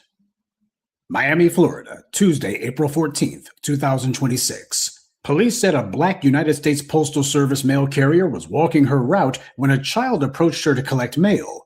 Then a racist white Latina woman told the child, "We don't talk to niggers." The postal worker responded by saying she was just delivering the mail. But the racist white Latino woman then sprayed the mail carrier with a water hose. The victim, according to police reports, then called the authorities, and the white Latina went back to her house, grabbed her purse, and went inside her SUV. Fearing for her life, the mail carrier crossed the street, but the white Latina intentionally sped her SUV towards her, causing her to put out her arms on the SUV and move back so she wouldn't get hit. The white Latina then reversed her SUV and tried to hit the victim again. The victim this time ran and took cover behind a parked vehicle. As she kept driving down the road, the white Latina made a U-turn and continued to accelerate towards the victim. The attacker then parked her vehicle, went inside her home, and said she had a gun and was going to shoot the victim. Eventually, the police came off of their donut break and actually responded to this call. The child of the white Latino told officers that they saw the attacker putting bullets in a gun while she was in the room. Officers then entered the home, but because the assailant in this case wasn't black, they made sure not to open fire. They took her in alive. They found a pellet gun with rounds, according to police reports. The racist attacker has been identified as 34-year-old Lourdes Maria Portugues. And of course, you won't be surprised to learn that this isn't this reprobate's first run-in with the law. This isn't the first time the cops has come to the house, like to their house. It's happened many times. Portuguese was arrested last year for battery and in 2024 on drug charges. Records show that Portugues had been arrested at least twice, once in 2024 for battery and one time before that for a drug-related charge. Now, this attempted murder has only been charged with aggravated assault with a deadly weapon. Keep in mind, moron DeSantis has used his office to arbitrarily remove prosecutors for being, as he puts it, soft on crime. Well, why the hell is this reprobate not being charged with attempted murder? Because that's what this is. This is a prime example of a prosecutor refusing to apply the law, and yet the mouth of the South is silent now. He's not saying anything about this case, But then again, he hasn't said anything about tons of others just like it. But then again, as we all know, this is precisely the reason that Ron DeSantis and Chris Rufo were doing all of their stochastic terrorism against Black Floridians. It was meant to encourage precisely this kind of anti-Black violence. But it doesn't stop with those two degenerates, because the judge in this case is attempting to give a wink and a nod to this incident. If the victim is still delivering mail at your home, you better avoid her and stay in your house or go the other way. Now she sits in jail on a $15,000 bond, but she has since posted that bond and the judge did order her house arrest. So if we see her, we'll be sure to let you know what she says. But for now, I'm reporting from TGK Correctional Facility, Jolena Esperto, Local 10 News. You got this woman named Mindy Glazer, who, because of her background, you would think, given the past remarks of Juliana Margulies and Michael Rappaport, that Judge Glazer would understand that this was a clear criminal act and that she would deny any sort of bail, especially in the allegedly tough-on-crime state of Florida. And yet Judge Glazer was only too eager to immediately give this criminal a $15,000 bond, and she wasn't even very bothered by the attempted murder at all. No outrage, not even mild disapproval. In fact, not even a single question about why is it that the prosecutors decided that they would have such a lowball charge. Keep in mind, this is the same Judge Mindy Glazer who went viral for a video in which she made a huge deal out of recognizing a defendant as having been a classmate from way back when.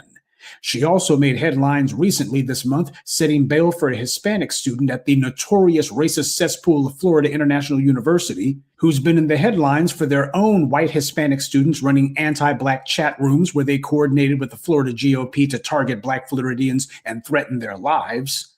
Now, when they said something about Black people, there were no consequences. There were no charges, nothing. But in this case, it's unfortunate because I'm assuming she's a senior and going to graduate soon, and now it's going to jeopardize her ability to graduate. And you're saying this is a joke, but to an objective person, it's not a joke, and there would be enough for probable cause. I'm not saying it's enough for beyond a reasonable doubt. I don't know what the state's going to be able to prove at trial, but for purposes of this hearing, I believe there is enough for probable cause. You got this Hispanic female who made a joke about getting Benjamin Netanyahu to drop a bomb at one of their school-related functions, and Judge Glazer was outraged, I tell you, to the point that she declared that an objective person would unquestionably recognize that message as being a threat. That's who the judge is who decided to set bail in this case, and for all we know, she may well wind up being the individual who presides over it. But that just lets you know there is an open anti-Black policy that permeates not just the thugs in blue or the judiciary, but also a lot of these anti-Black racists on the street. And this incident also illustrates why racists like Ashley Gonzalez got absolutely no pushback or condemnation from that community. She wasn't some one-off. The only reason someone in that area had to make a pretense like they objected to this hate crime was because it was caught on video, and it happened to a federal worker. And this is not rare at all. It's just that this time it was actually caught on video. This person was causing trouble even for her own Latino neighbors, arrested multiple times, and yet no one was able to actually do anything about her.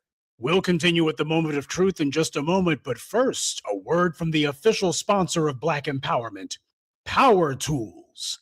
There's no telling when something's going to come up, so make sure you carry your power tools at all times. You never know when you're going to need to bring the hammer down, or when you'll have some trash that needs to be blown away, or some obstacle that requires cutting down. Don't get caught empty-handed. Keep your hammer close by. Keep that leaf blower at the ready, and always carry your steel. Power tools, because no matter what your day job or side hustle may be, there's no excuse for not being ready to put in some work. You know, when a mail carrier is attacked in a particular area, it's not unheard of for the mail service to refuse to deliver to that area. The post office will simply tell the residents that they have to come to the local mail station to get their mail because nobody's going to deliver there. This has happened a number of times when mail carriers have been attacked by people's dogs, or you got individuals in the area who cause them to feel unsafe. What happens is they just tell the locals, no mail service for you. Y'all got to come into the office. That's what should happen here. No mail service for anyone in that area. And if they want to be upset with anyone, let them be upset with their neighbor and let them be upset with themselves for not having done anything about it before now. And there's absolutely no excuse about the Postal Service not making a stink on behalf of the victim. People forget that before the police murdered Breonna Taylor, the Louisville Police Department had antagonized the local postal inspector to the point that they refused to work with the police or to give them any information. That actually happened. And that's the reason why the Louisville police had to lie in order to get that fraudulent no-knock warrant. They lied and said that the same post office that refused to even talk to them were now telling them that suspicious packages were being sent to Breonna Taylor's apartment. Never mind the fact that the postal inspector for that area gave a number of interviews where he pointed out that he never said any such thing.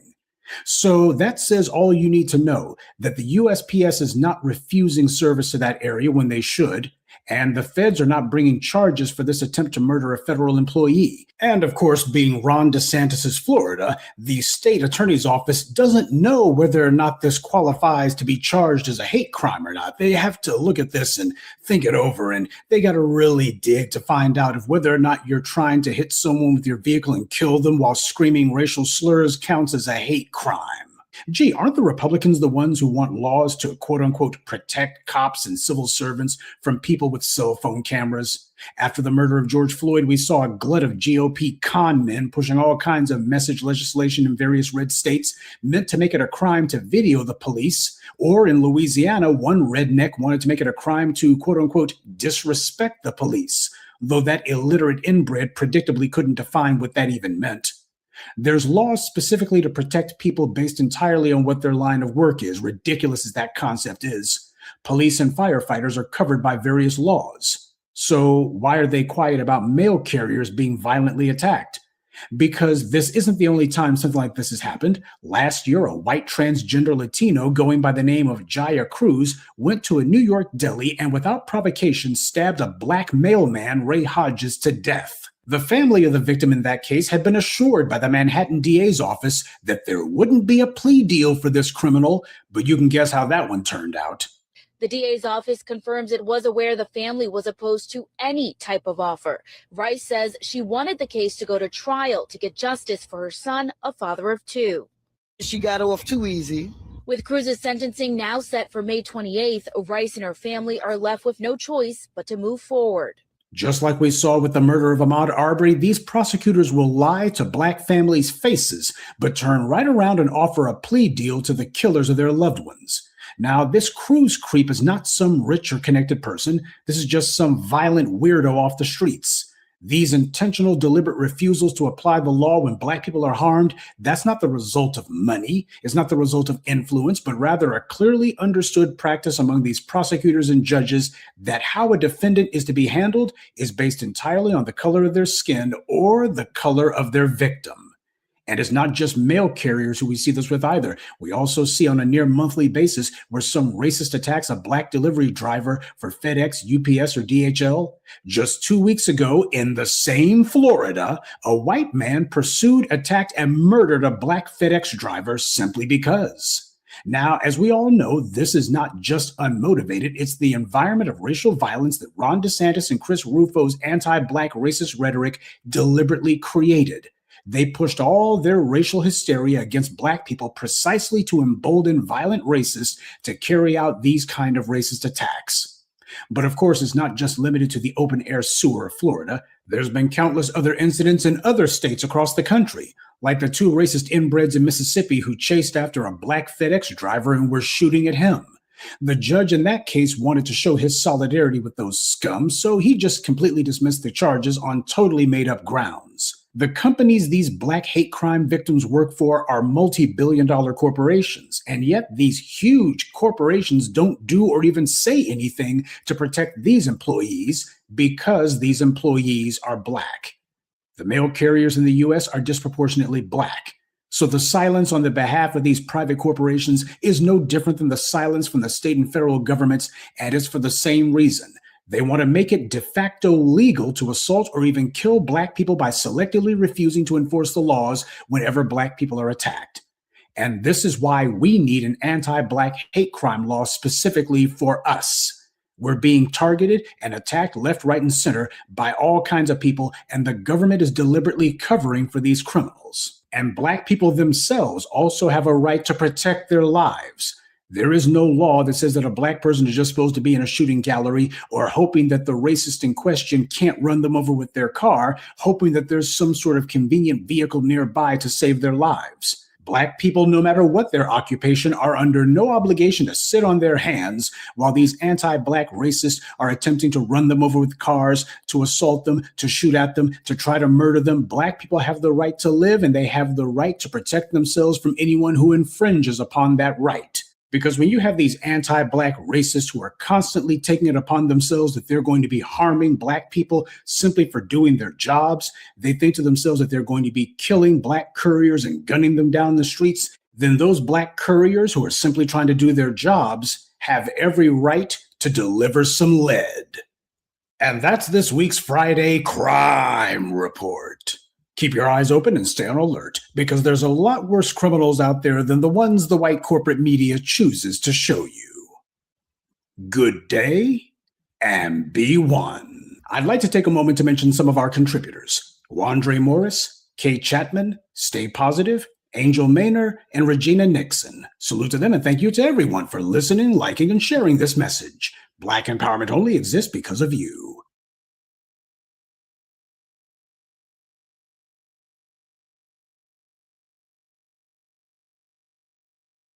The American dream is no longer about homeownership, upward mobility, or a comfortable retirement. For an increasing number of citizens, it has been replaced by a desperate, high-stakes game of survival. While the Department of Housing reports that homelessness has officially surpassed levels seen during the 2008 global financial crisis, a staggering paradox has emerged.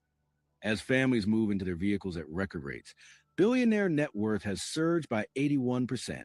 This is not a coincidental shift in the economy, but rather a deliberate orchestration by institutional giants who have transformed a basic human necessity into a high-yield extraction machine. The crisis is most visible in the surreal degradation of living standards. In cities like San Francisco, workers are paying $700 a month for 4-foot-tall sleeping pods, while others, like 33-year-old single father Mr. Estrada, pay $750 monthly to live in a backyard shed with no running water. These are not individuals who have failed the system. They are bike store managers, nursing students, and grocery baggers. People working multiple jobs who simply cannot bridge the gap between their stagnant wages and a housing market designed for the top 0.1%. In a chilling display of wealth disparity, that tiny fraction of the population now controls enough capital to purchase every single home in the 25 largest American metro areas without taking on a cent of debt. This systemic squeeze is driven by unprecedented corporate consolidation. In the wake of the 2008 recession, tens of thousands of small builders vanished, allowing institutional giants to seize the reins. Today, the top 10 home builders capture nearly 45% of all new single-family home closings. However, the true corporate overlords sit even higher. Firms like BlackRock, Vanguard, and State Street control over 25% of all voting shares in corporate America. When the same shareholders own the companies that build the homes and the firms that rent them, the incentive to build affordable housing disappears. Instead, they have artificially reduced the housing supply by roughly 150,000 units per year, favoring luxury developments with higher profit margins while the mainstream market starves. Perhaps the most heartbreaking casualty of this forced poverty model is the elderly. Baby boomers have become the fastest growing demographic entering homelessness, with their numbers projected to triple by 2030. Many are being priced out of homes they have owned for decades due to skyrocketing property taxes. Taxes that large institutional developers often avoid through lucrative pilot agreements that slash their own burdens by up to 80%. Simultaneously, private equity has aggressively moved into senior living facilities and manufactured home parks, the traditional last resort for affordable living. In one egregious instance, a Vietnam veteran saw her rent jump from $1,395 to $6,500 almost overnight after a corporate acquisition. Investors like Frank Rolfe have openly praised manufactured homes because the tenants can really tolerate rent increases, a predatory euphemism for the fact that these residents have nowhere else to go. The narrative of work hard and you'll succeed is further dismantled by the looming shadow of artificial intelligence. Despite 2025 seeing over 1 million layoffs without an official recession, Tech billionaires continue to push for an AI-driven takeover to accelerate productivity.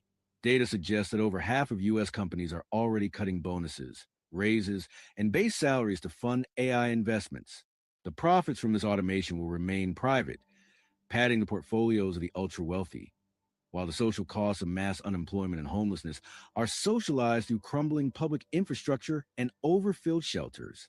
The psychological toll on the population is immense.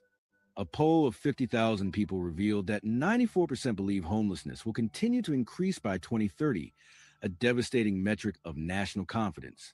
Young adults in Gen Z are projected to pay upwards of $150,000 in rent by the time they turn 30, essentially transferring their entire early career wealth to billionaire landlords.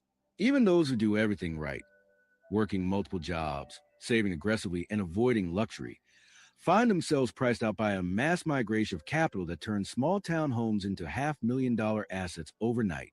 While the situation feels insurmountable, there's a growing realization that the current bread and circuses model, distracting the public with digital entertainment while gutting their economic stability, is losing its grip. The path forward lies in a return to community and a rejection of the systems that profit from this misery. It requires more than just political discourse. It demands active consumer boycotts of the very brands that exploit economic desperation. We cannot complain about billionaire overreach while 3 Amazon packages sit on the porch, or while spending hours on Meta-owned platforms. The elite have made it clear they do not care if the population thrives, as long as the salty snacks sell and the rent checks clear. Survival now depends on recognizing that mass homelessness is not a failure of the system. It is the intended outcome of a business model that treats human shelter as nothing more than a line item for shareholder returns.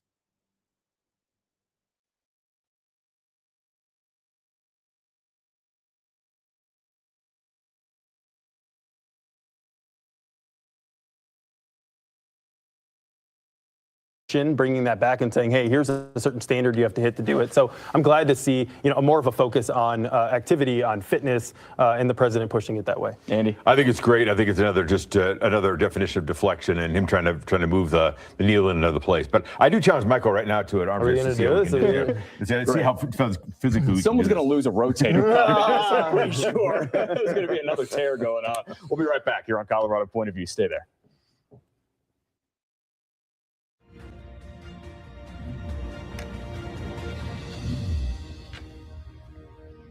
Thanks so much for sticking with us here on Colorado Point of View. I'm Matt Morrow, joined by Michael Fields and Andy Boy. And very quickly before we go, gentlemen, I'm curious about your take on, there's a part of a voting bill that's going through the Colorado Capitol right now. It would clean up Colorado's elections laws, increase the time that mail ballots would go out so people would have them longer. But there's also a line in there that says if there's a vacancy in the U.S. Senate, the governor would have to appoint someone to fill that term from the same political party as the senator who is leaving. This raises a lot of questions. You have a U.S. senator right now who is running for governor. I'm curious why you think this came up in this bill that does a lot of other elections-related things. Andy? So I don't have an explanation for it. I think it's an odd place to put a bill. I also think it's an odd subject, particularly because, let's say Bennett wins, he's obviously going to appoint a Democrat. And I think it's very interesting that even, Republicans might be behind some of this because they're so far behind in statewide races in Colorado. But I don't see why this is logical at all. Make any sense to you? No, I think I agree with Andy. I don't think Bennett's going to come in and appoint Tina Peters or something. So I don't know why they're doing it. If Jared Polis were to make that appointment, this is all assuming that Michael Bennett would win the primary, then win the governor's race. Could he maybe it's a potentially Polis. appoint a Republican? I don't think so, but okay, potentially. All right, very quickly here, gentlemen, what's on your mind, Andy? Sure. I think it's interesting that the Pentagon has released information now that apparently all these charges and all these investigations are going to be dropped against Senator Mark Kelly.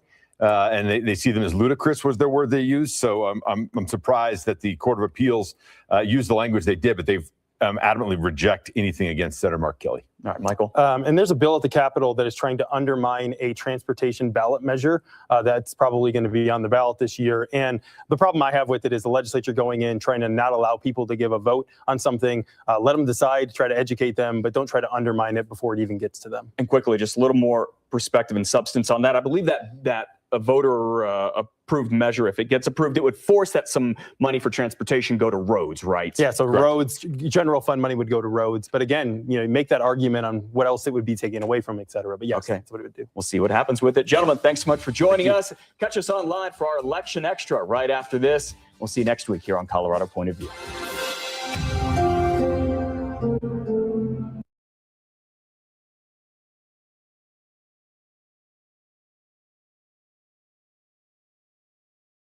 Do you know what it's like when the system gives up on you and the world treats you like you don't matter? I've been going to housing options every day, and that's all they've been saying is basically come back tomorrow, come back tomorrow, come back tomorrow. I was pushing. I needed to know what time it was, so I went up to ask this woman what time it was. She's like, "Oh, get away from me! I don't have any money. Leave me alone." I'm like, they've been walking by, they've been spitting at me, they've called me a junkie, they've called me a drinker. Hello, everyone. Have you ever wondered what life feels like when it seems like the whole world has turned its back on you? Today in Los Angeles, people experiencing homelessness will share what that reality truly looks and feels like. This is a tense and revealing journey into how the system works and how the homeless community is often treated. So take a moment to prepare yourself. Let's begin.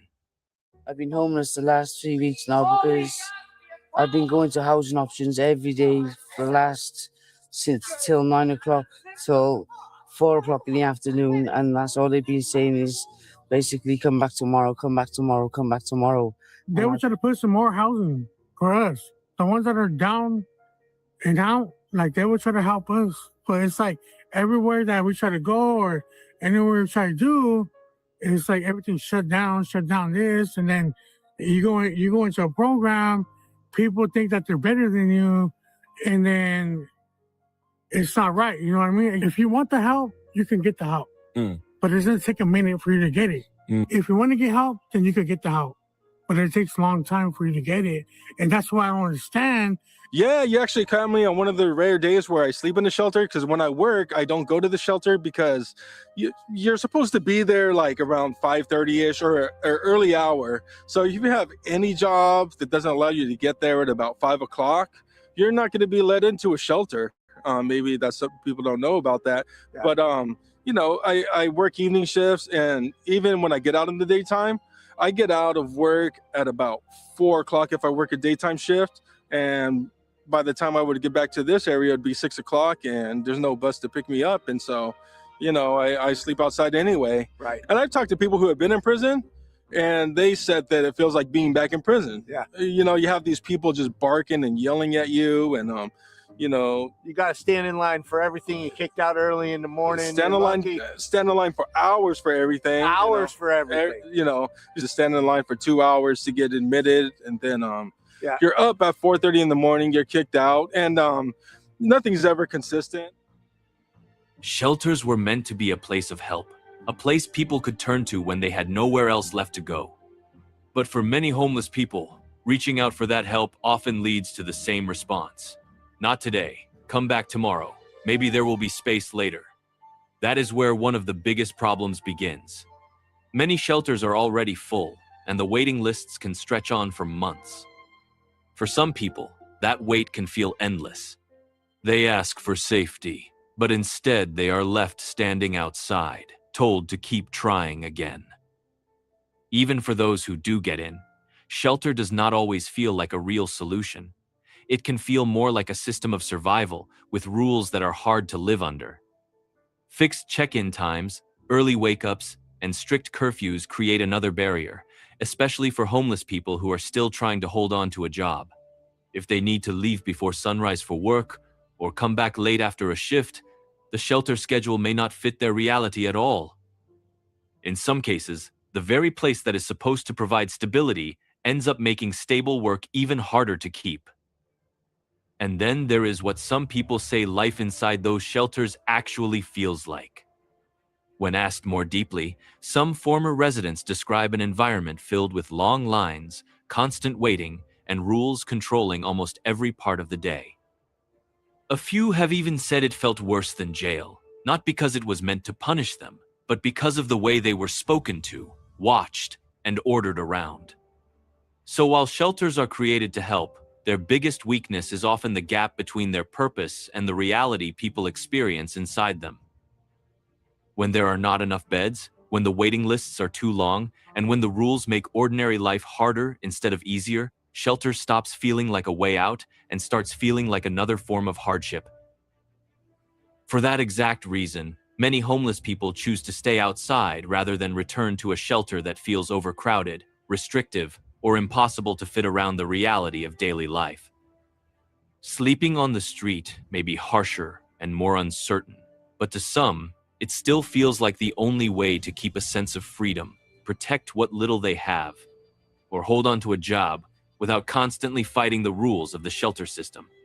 And of course, that choice brings another layer of hardship with it, because once someone is left outside, every basic part of life becomes more fragile, more exhausting, and far more difficult to escape.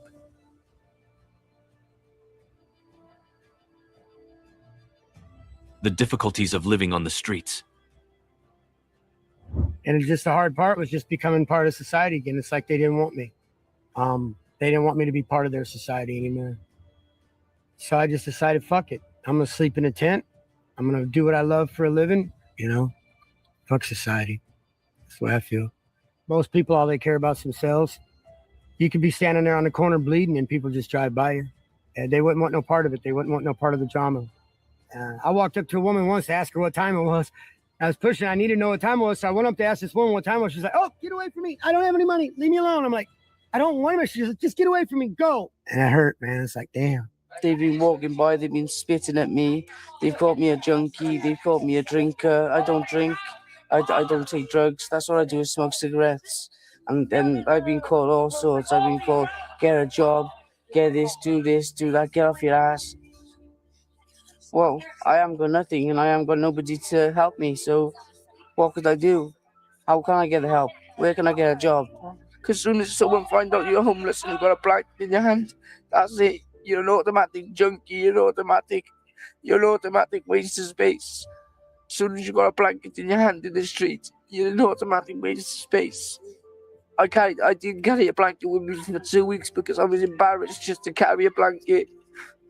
But no, in the end, I got so cold I didn't really care about embarrassment. I had to carry a blanket. I had to wrap up in the street in a blanket.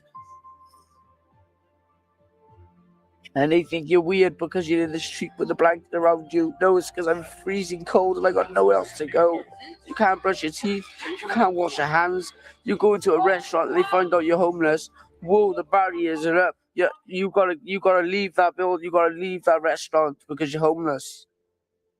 I've been up walking around for 3 weeks, for 3 days. My feet are hurting that much. I've had to sit down and just try and sleep. I've had to try to sleep in the middle of the streets. That's how desperate I am just to sleep. You know, I think that there's demonic spirits around that causes people to do things out here. That, you know, it kind of hovers over a camp, you know, and it just makes all the couples fight all the time. I mean, I've seen that here. Where they just fight and they fight and they fight to the point where they want, you know, when they're hitting on each other. You know, some really bad people that are just bad because they're just bad. You know, they've been bad and they're going to be bad and they're going to be ugly and they're going to do whatever they want to. It's hard. It's hard out here, man. It's not for anybody. It's not for everybody. One time I was drinking at my friend's. This guy, he just got released from penitentiary for murder. And I got so drunk. Apparently, I went to him, yo, give me a fucking puff of crack. He lost it. He broke my arm. It was broken in 3 places. Crazy. He grabbed my friend's shotgun. He was apparently hitting me. I was knocked out. That's a dangerous situation I have ever had. I've had people follow me with guns, like locked up in rooms. Like it's just, you know, I've had a lot of bad stuff has happened. Your possessions with you. I mean, all your possessions, you know, with you, because if you leave them somewhere, they the likelihood of them getting stolen is almost certain. My sleeping bag, my blankets for the night, I'm gonna stash them in this place and cross my fingers and hope that they don't get stolen. That's tough. And then especially when you're out here, because you don't know anything. You don't know who to trust. You don't know how dangerous it is. You don't know how regular people, are going to treat you. Because, I remember last year, there were people setting tents on fire with people sleeping on them, like on the strip of the street. People were blowing up RVs. I remember seeing in Silmar, for example. Yeah. Someone got acid thrown in their face in Highland Park. Yeah. 3 people got stabbed within a week right here on this beach, Santa Monica, right here. Yeah. And then there's countless things that happen on Venice Beach right there that don't ever even make the news. Life on the street is hard in ways most people will never fully understand. Once someone becomes homeless, they are no longer seen the same way. People stop looking at them like a person and start looking at them like a problem. The moment someone sees a homeless person, the reaction is often fear, disgust, or immediate judgment. That alone says a lot about how deeply damaged the image of homelessness has become in the public mind. But that fear did not appear out of nowhere. Even people inside the homeless community often admit that the streets can be filled with danger. They talk about theft, addiction, violence, manipulation, and all kinds of unstable behavior. If the people living in that world can see how dangerous parts of it have become, then it is not hard to understand why the public sees it too. That does not mean every homeless person is the same, and it would be wrong to treat them that way. But the truth is, the worst behavior always gets the most attention. And, in the end, it is the homeless people who are still trying to survive with dignity, stay out of trouble, and hold themselves together who pay the price for an image they did not create. What is the drug crisis like here? From the past 3 years, I lost 3 friends from opiate overdose. That's crazy. I OD'd like altogether. Today I overdosed twice. And yeah, one time I tried to kill myself.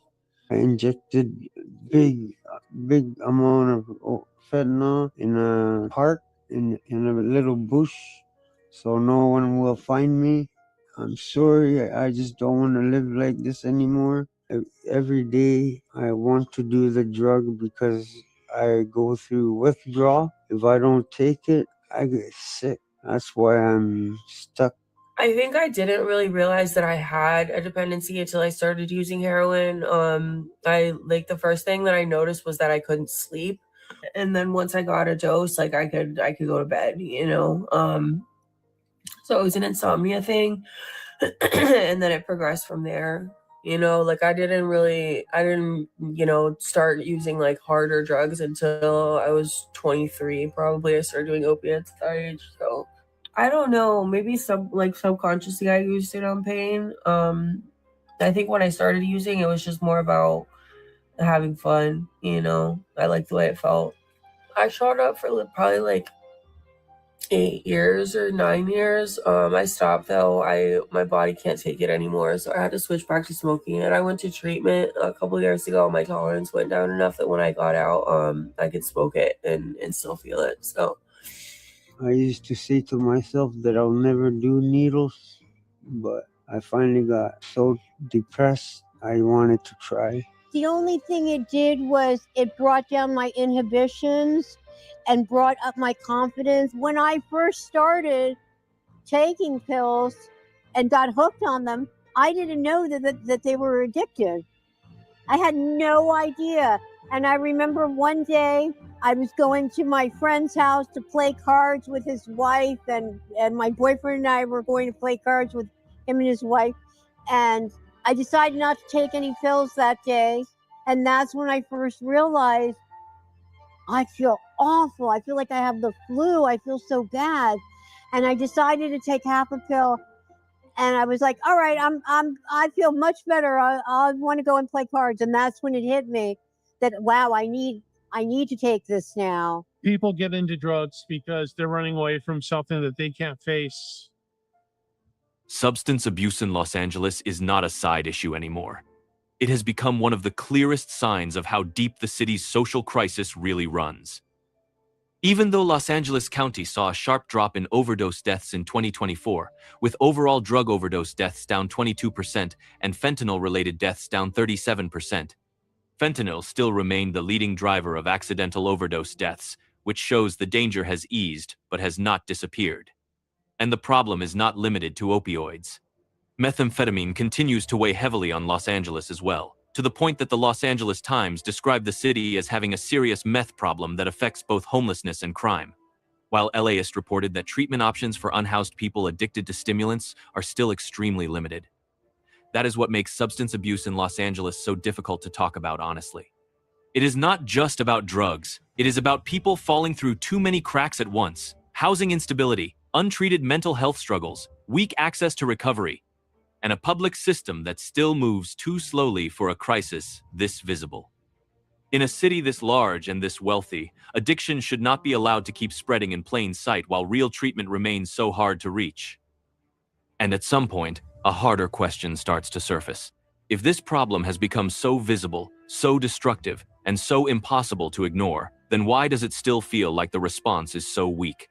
Why does it seem like the government is always reacting to the damage instead of stopping it earlier? Why are these substances still able to spread so deeply through communities that are already hanging by a thread? From a personal point of view, that is one of the most frustrating parts of this crisis. People look at what is happening on the streets of Los Angeles and naturally ask why there is not a stronger line, a clearer sense of control, or more serious intervention before lives begin to fall apart. What do they want outsiders to understand? Even if they are on drugs, why are they on drugs? Were they on drugs before they even got out here? Right. Because it's very mentally straining out here. And you know what? Just don't be so quick to judge, you know? This is a human issue we're dealing with as well. Yeah. So just keep that in mind. People are going through a lot of pain right here, you know, and just be mindful of that and get to know them. If you really want to know, then ask, you know. Yeah. I'll just say personally, when people say, I don't get why, I kind of feel like, well, did you really want to find an answer? Or are you just saying that kind of like, well, just equality across the board, across humankind, where, you know, people weren't judged from where they come from, that we had a society where, you know, Everybody's treated equal. Everybody's just treated equally, because we're not. We're not treated equally. We live in a society that judges people. But choose to hold our morals and our scruples, and you know, like we don't steal and we don't, you know, go do stupid shit like these other guys just run around loose and rampant in it, you know. But it puts a stigma on us, and then they say, oh well, everybody that's homeless is like that. That's not true. That's far from true. Far from true. So I choose to live my life to show people that you can, you know, live out here and you know, be a decent person and still survive, thrive. Sometimes I want to go to a place where I'm helping, like I'm letting people know, don't do drugs. I would tell them to not do drugs and be good in school. You're always blaming it on something else or hoping, but in reality, you attract what you project. So if you know deep down you want to still keep getting high, you're gonna still keep getting high. And if you don't want to keep getting high, you're not gonna want to get high, and you won't. It's just the law of attraction. If you really don't want it, it won't happen. If you do want it, it will happen. Treatment's only going to work if you want it to work. Say that it gets you high, but it's all a lie. It's all a facade. Just like when you make movies, it's all glamour and makeup. It does not get you high. It's definitely not fun, and it's not going to make you look good. Not every homeless person is dangerous, irresponsible, or beyond saving. That is one of the biggest mistakes people make when they look at homelessness from a distance. Yes, some people on the street are struggling in ways that can be hard to understand, but many others are simply trying to hold themselves together in the middle of a life that has already fallen apart. Some are trying to stay sober, some are trying to keep a job, some are trying to protect their children, their health, or the last pieces of dignity they still have left. So no, homelessness should never be romanticized, but it should not be reduced to a stereotype either. The truth is, most people are far closer to hardship than they want to believe. One job loss, one medical emergency, one broken relationship, one unpaid rent payment, and life can begin to unravel faster than anyone expects. That is why judgment comes so easily, but compassion matters more. We do not know how much pain a person has carried, how many doors have already closed on them, or how hard they are fighting just to make it through another day. The least we can do is remember that being homeless does not make someone less human. They still deserve respect. They still deserve decency. And they still deserve to be seen as people, not as something to fear, avoid, or look down on, because the line between stability and struggle is thinner than most of us would ever like to admit. Thank you for staying with this story until the end. If this video meant something to you, please like, share, and subscribe to support more real stories from the streets of America. See you in the next episode.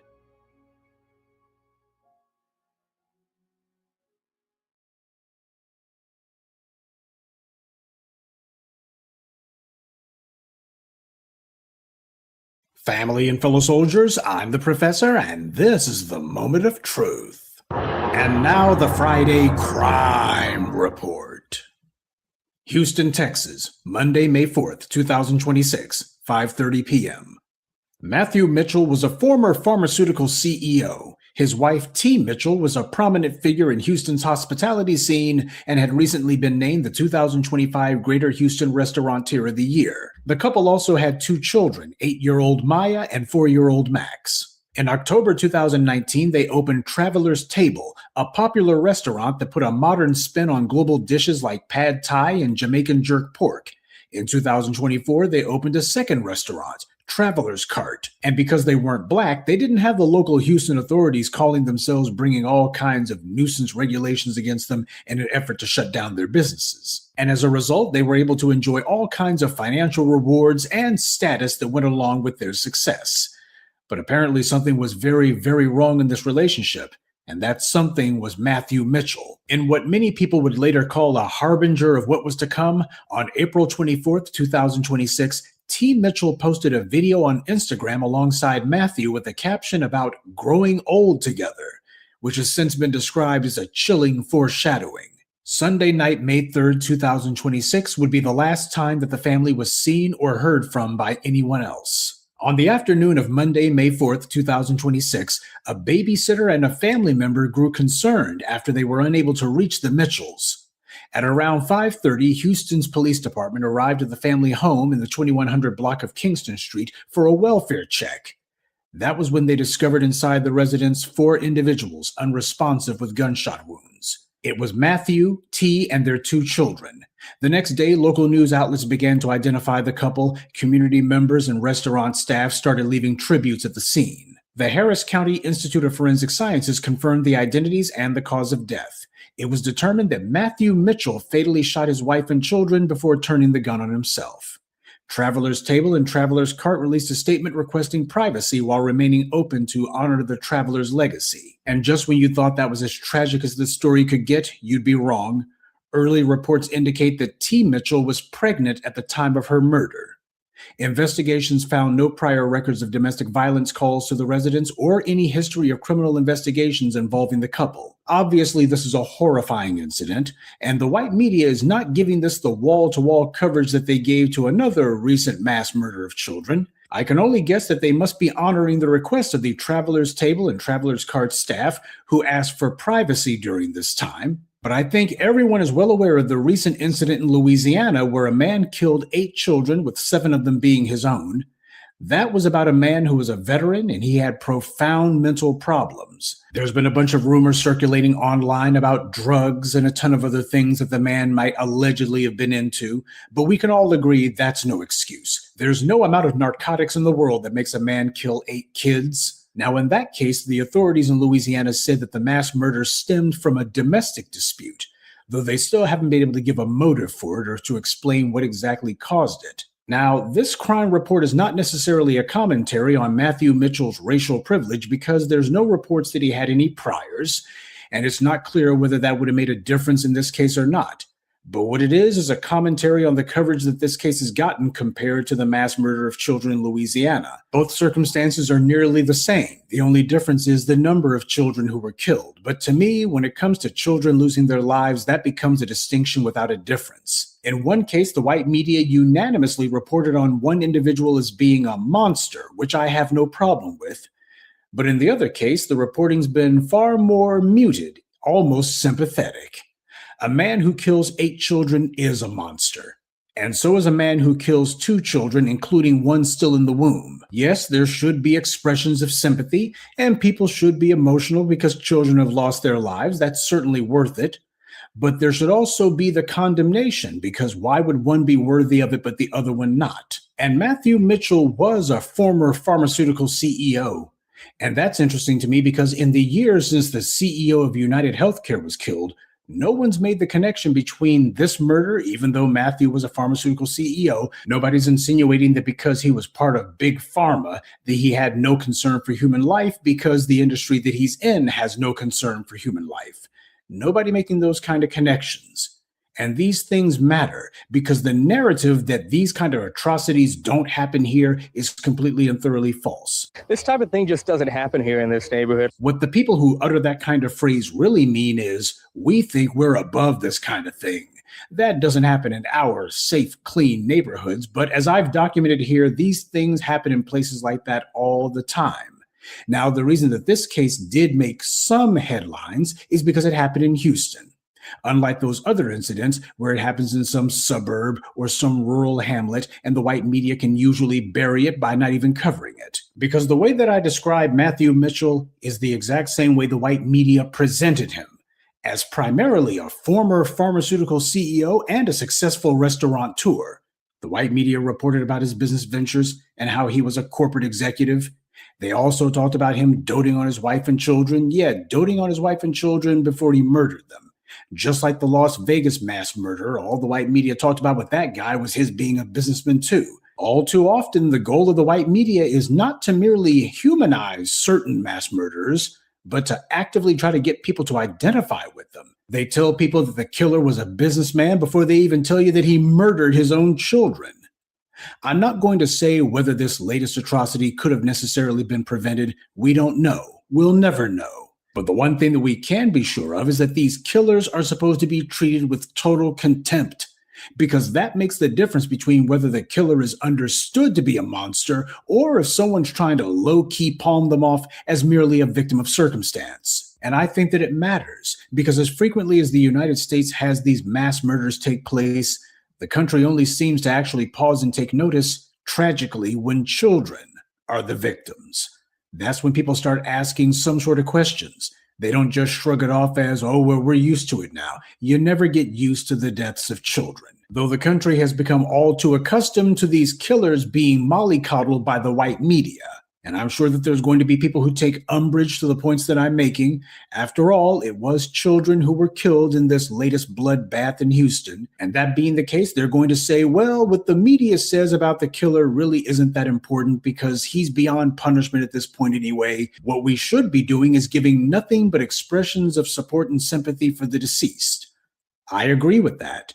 The problem is the white media is trying to have it both ways. They're the ones muddying the waters when these kind of things occur. The white media, in spite of itself, did manage some respectful reporting about the children who were killed in Louisiana, though I, for one, would also appreciate it if that same white media would actually spare some coverage for the black children who die as a result of infant mortality in these apartheid kill factories that they call hospitals. Those children's lives matter as well. And no, this is not me politicizing these tragedies. This is me attempting to put how the white media treats these incidents into proper perspective.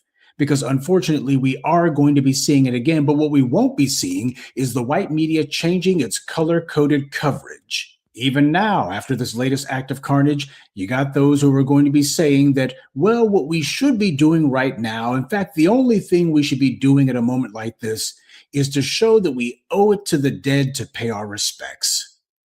Well, as Voltaire once wrote, it is to the living we owe our respect.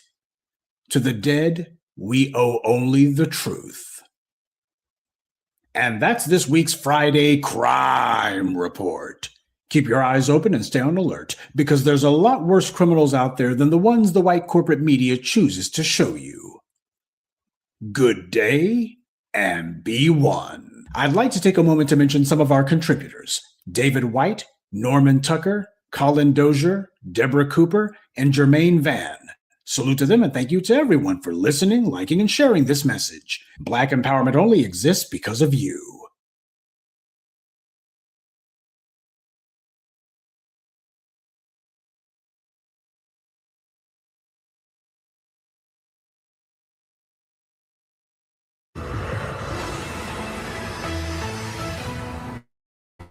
Tonight, President-elect Trump's administration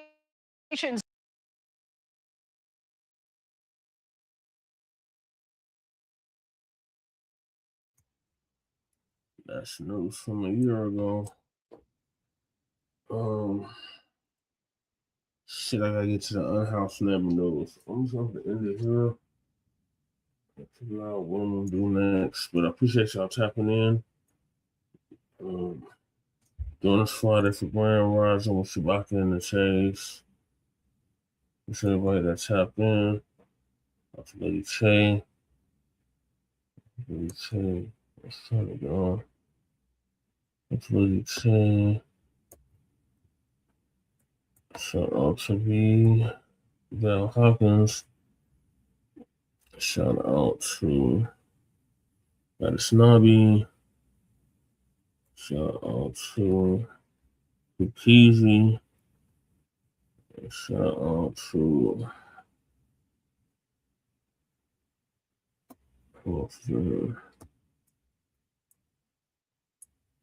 Kahari, Black Joe, Fresh Always, Sab Sab, and Fresh Always. Appreciate y'all for tapping in. We're in the live now. Appreciate y'all tapping in. Peace.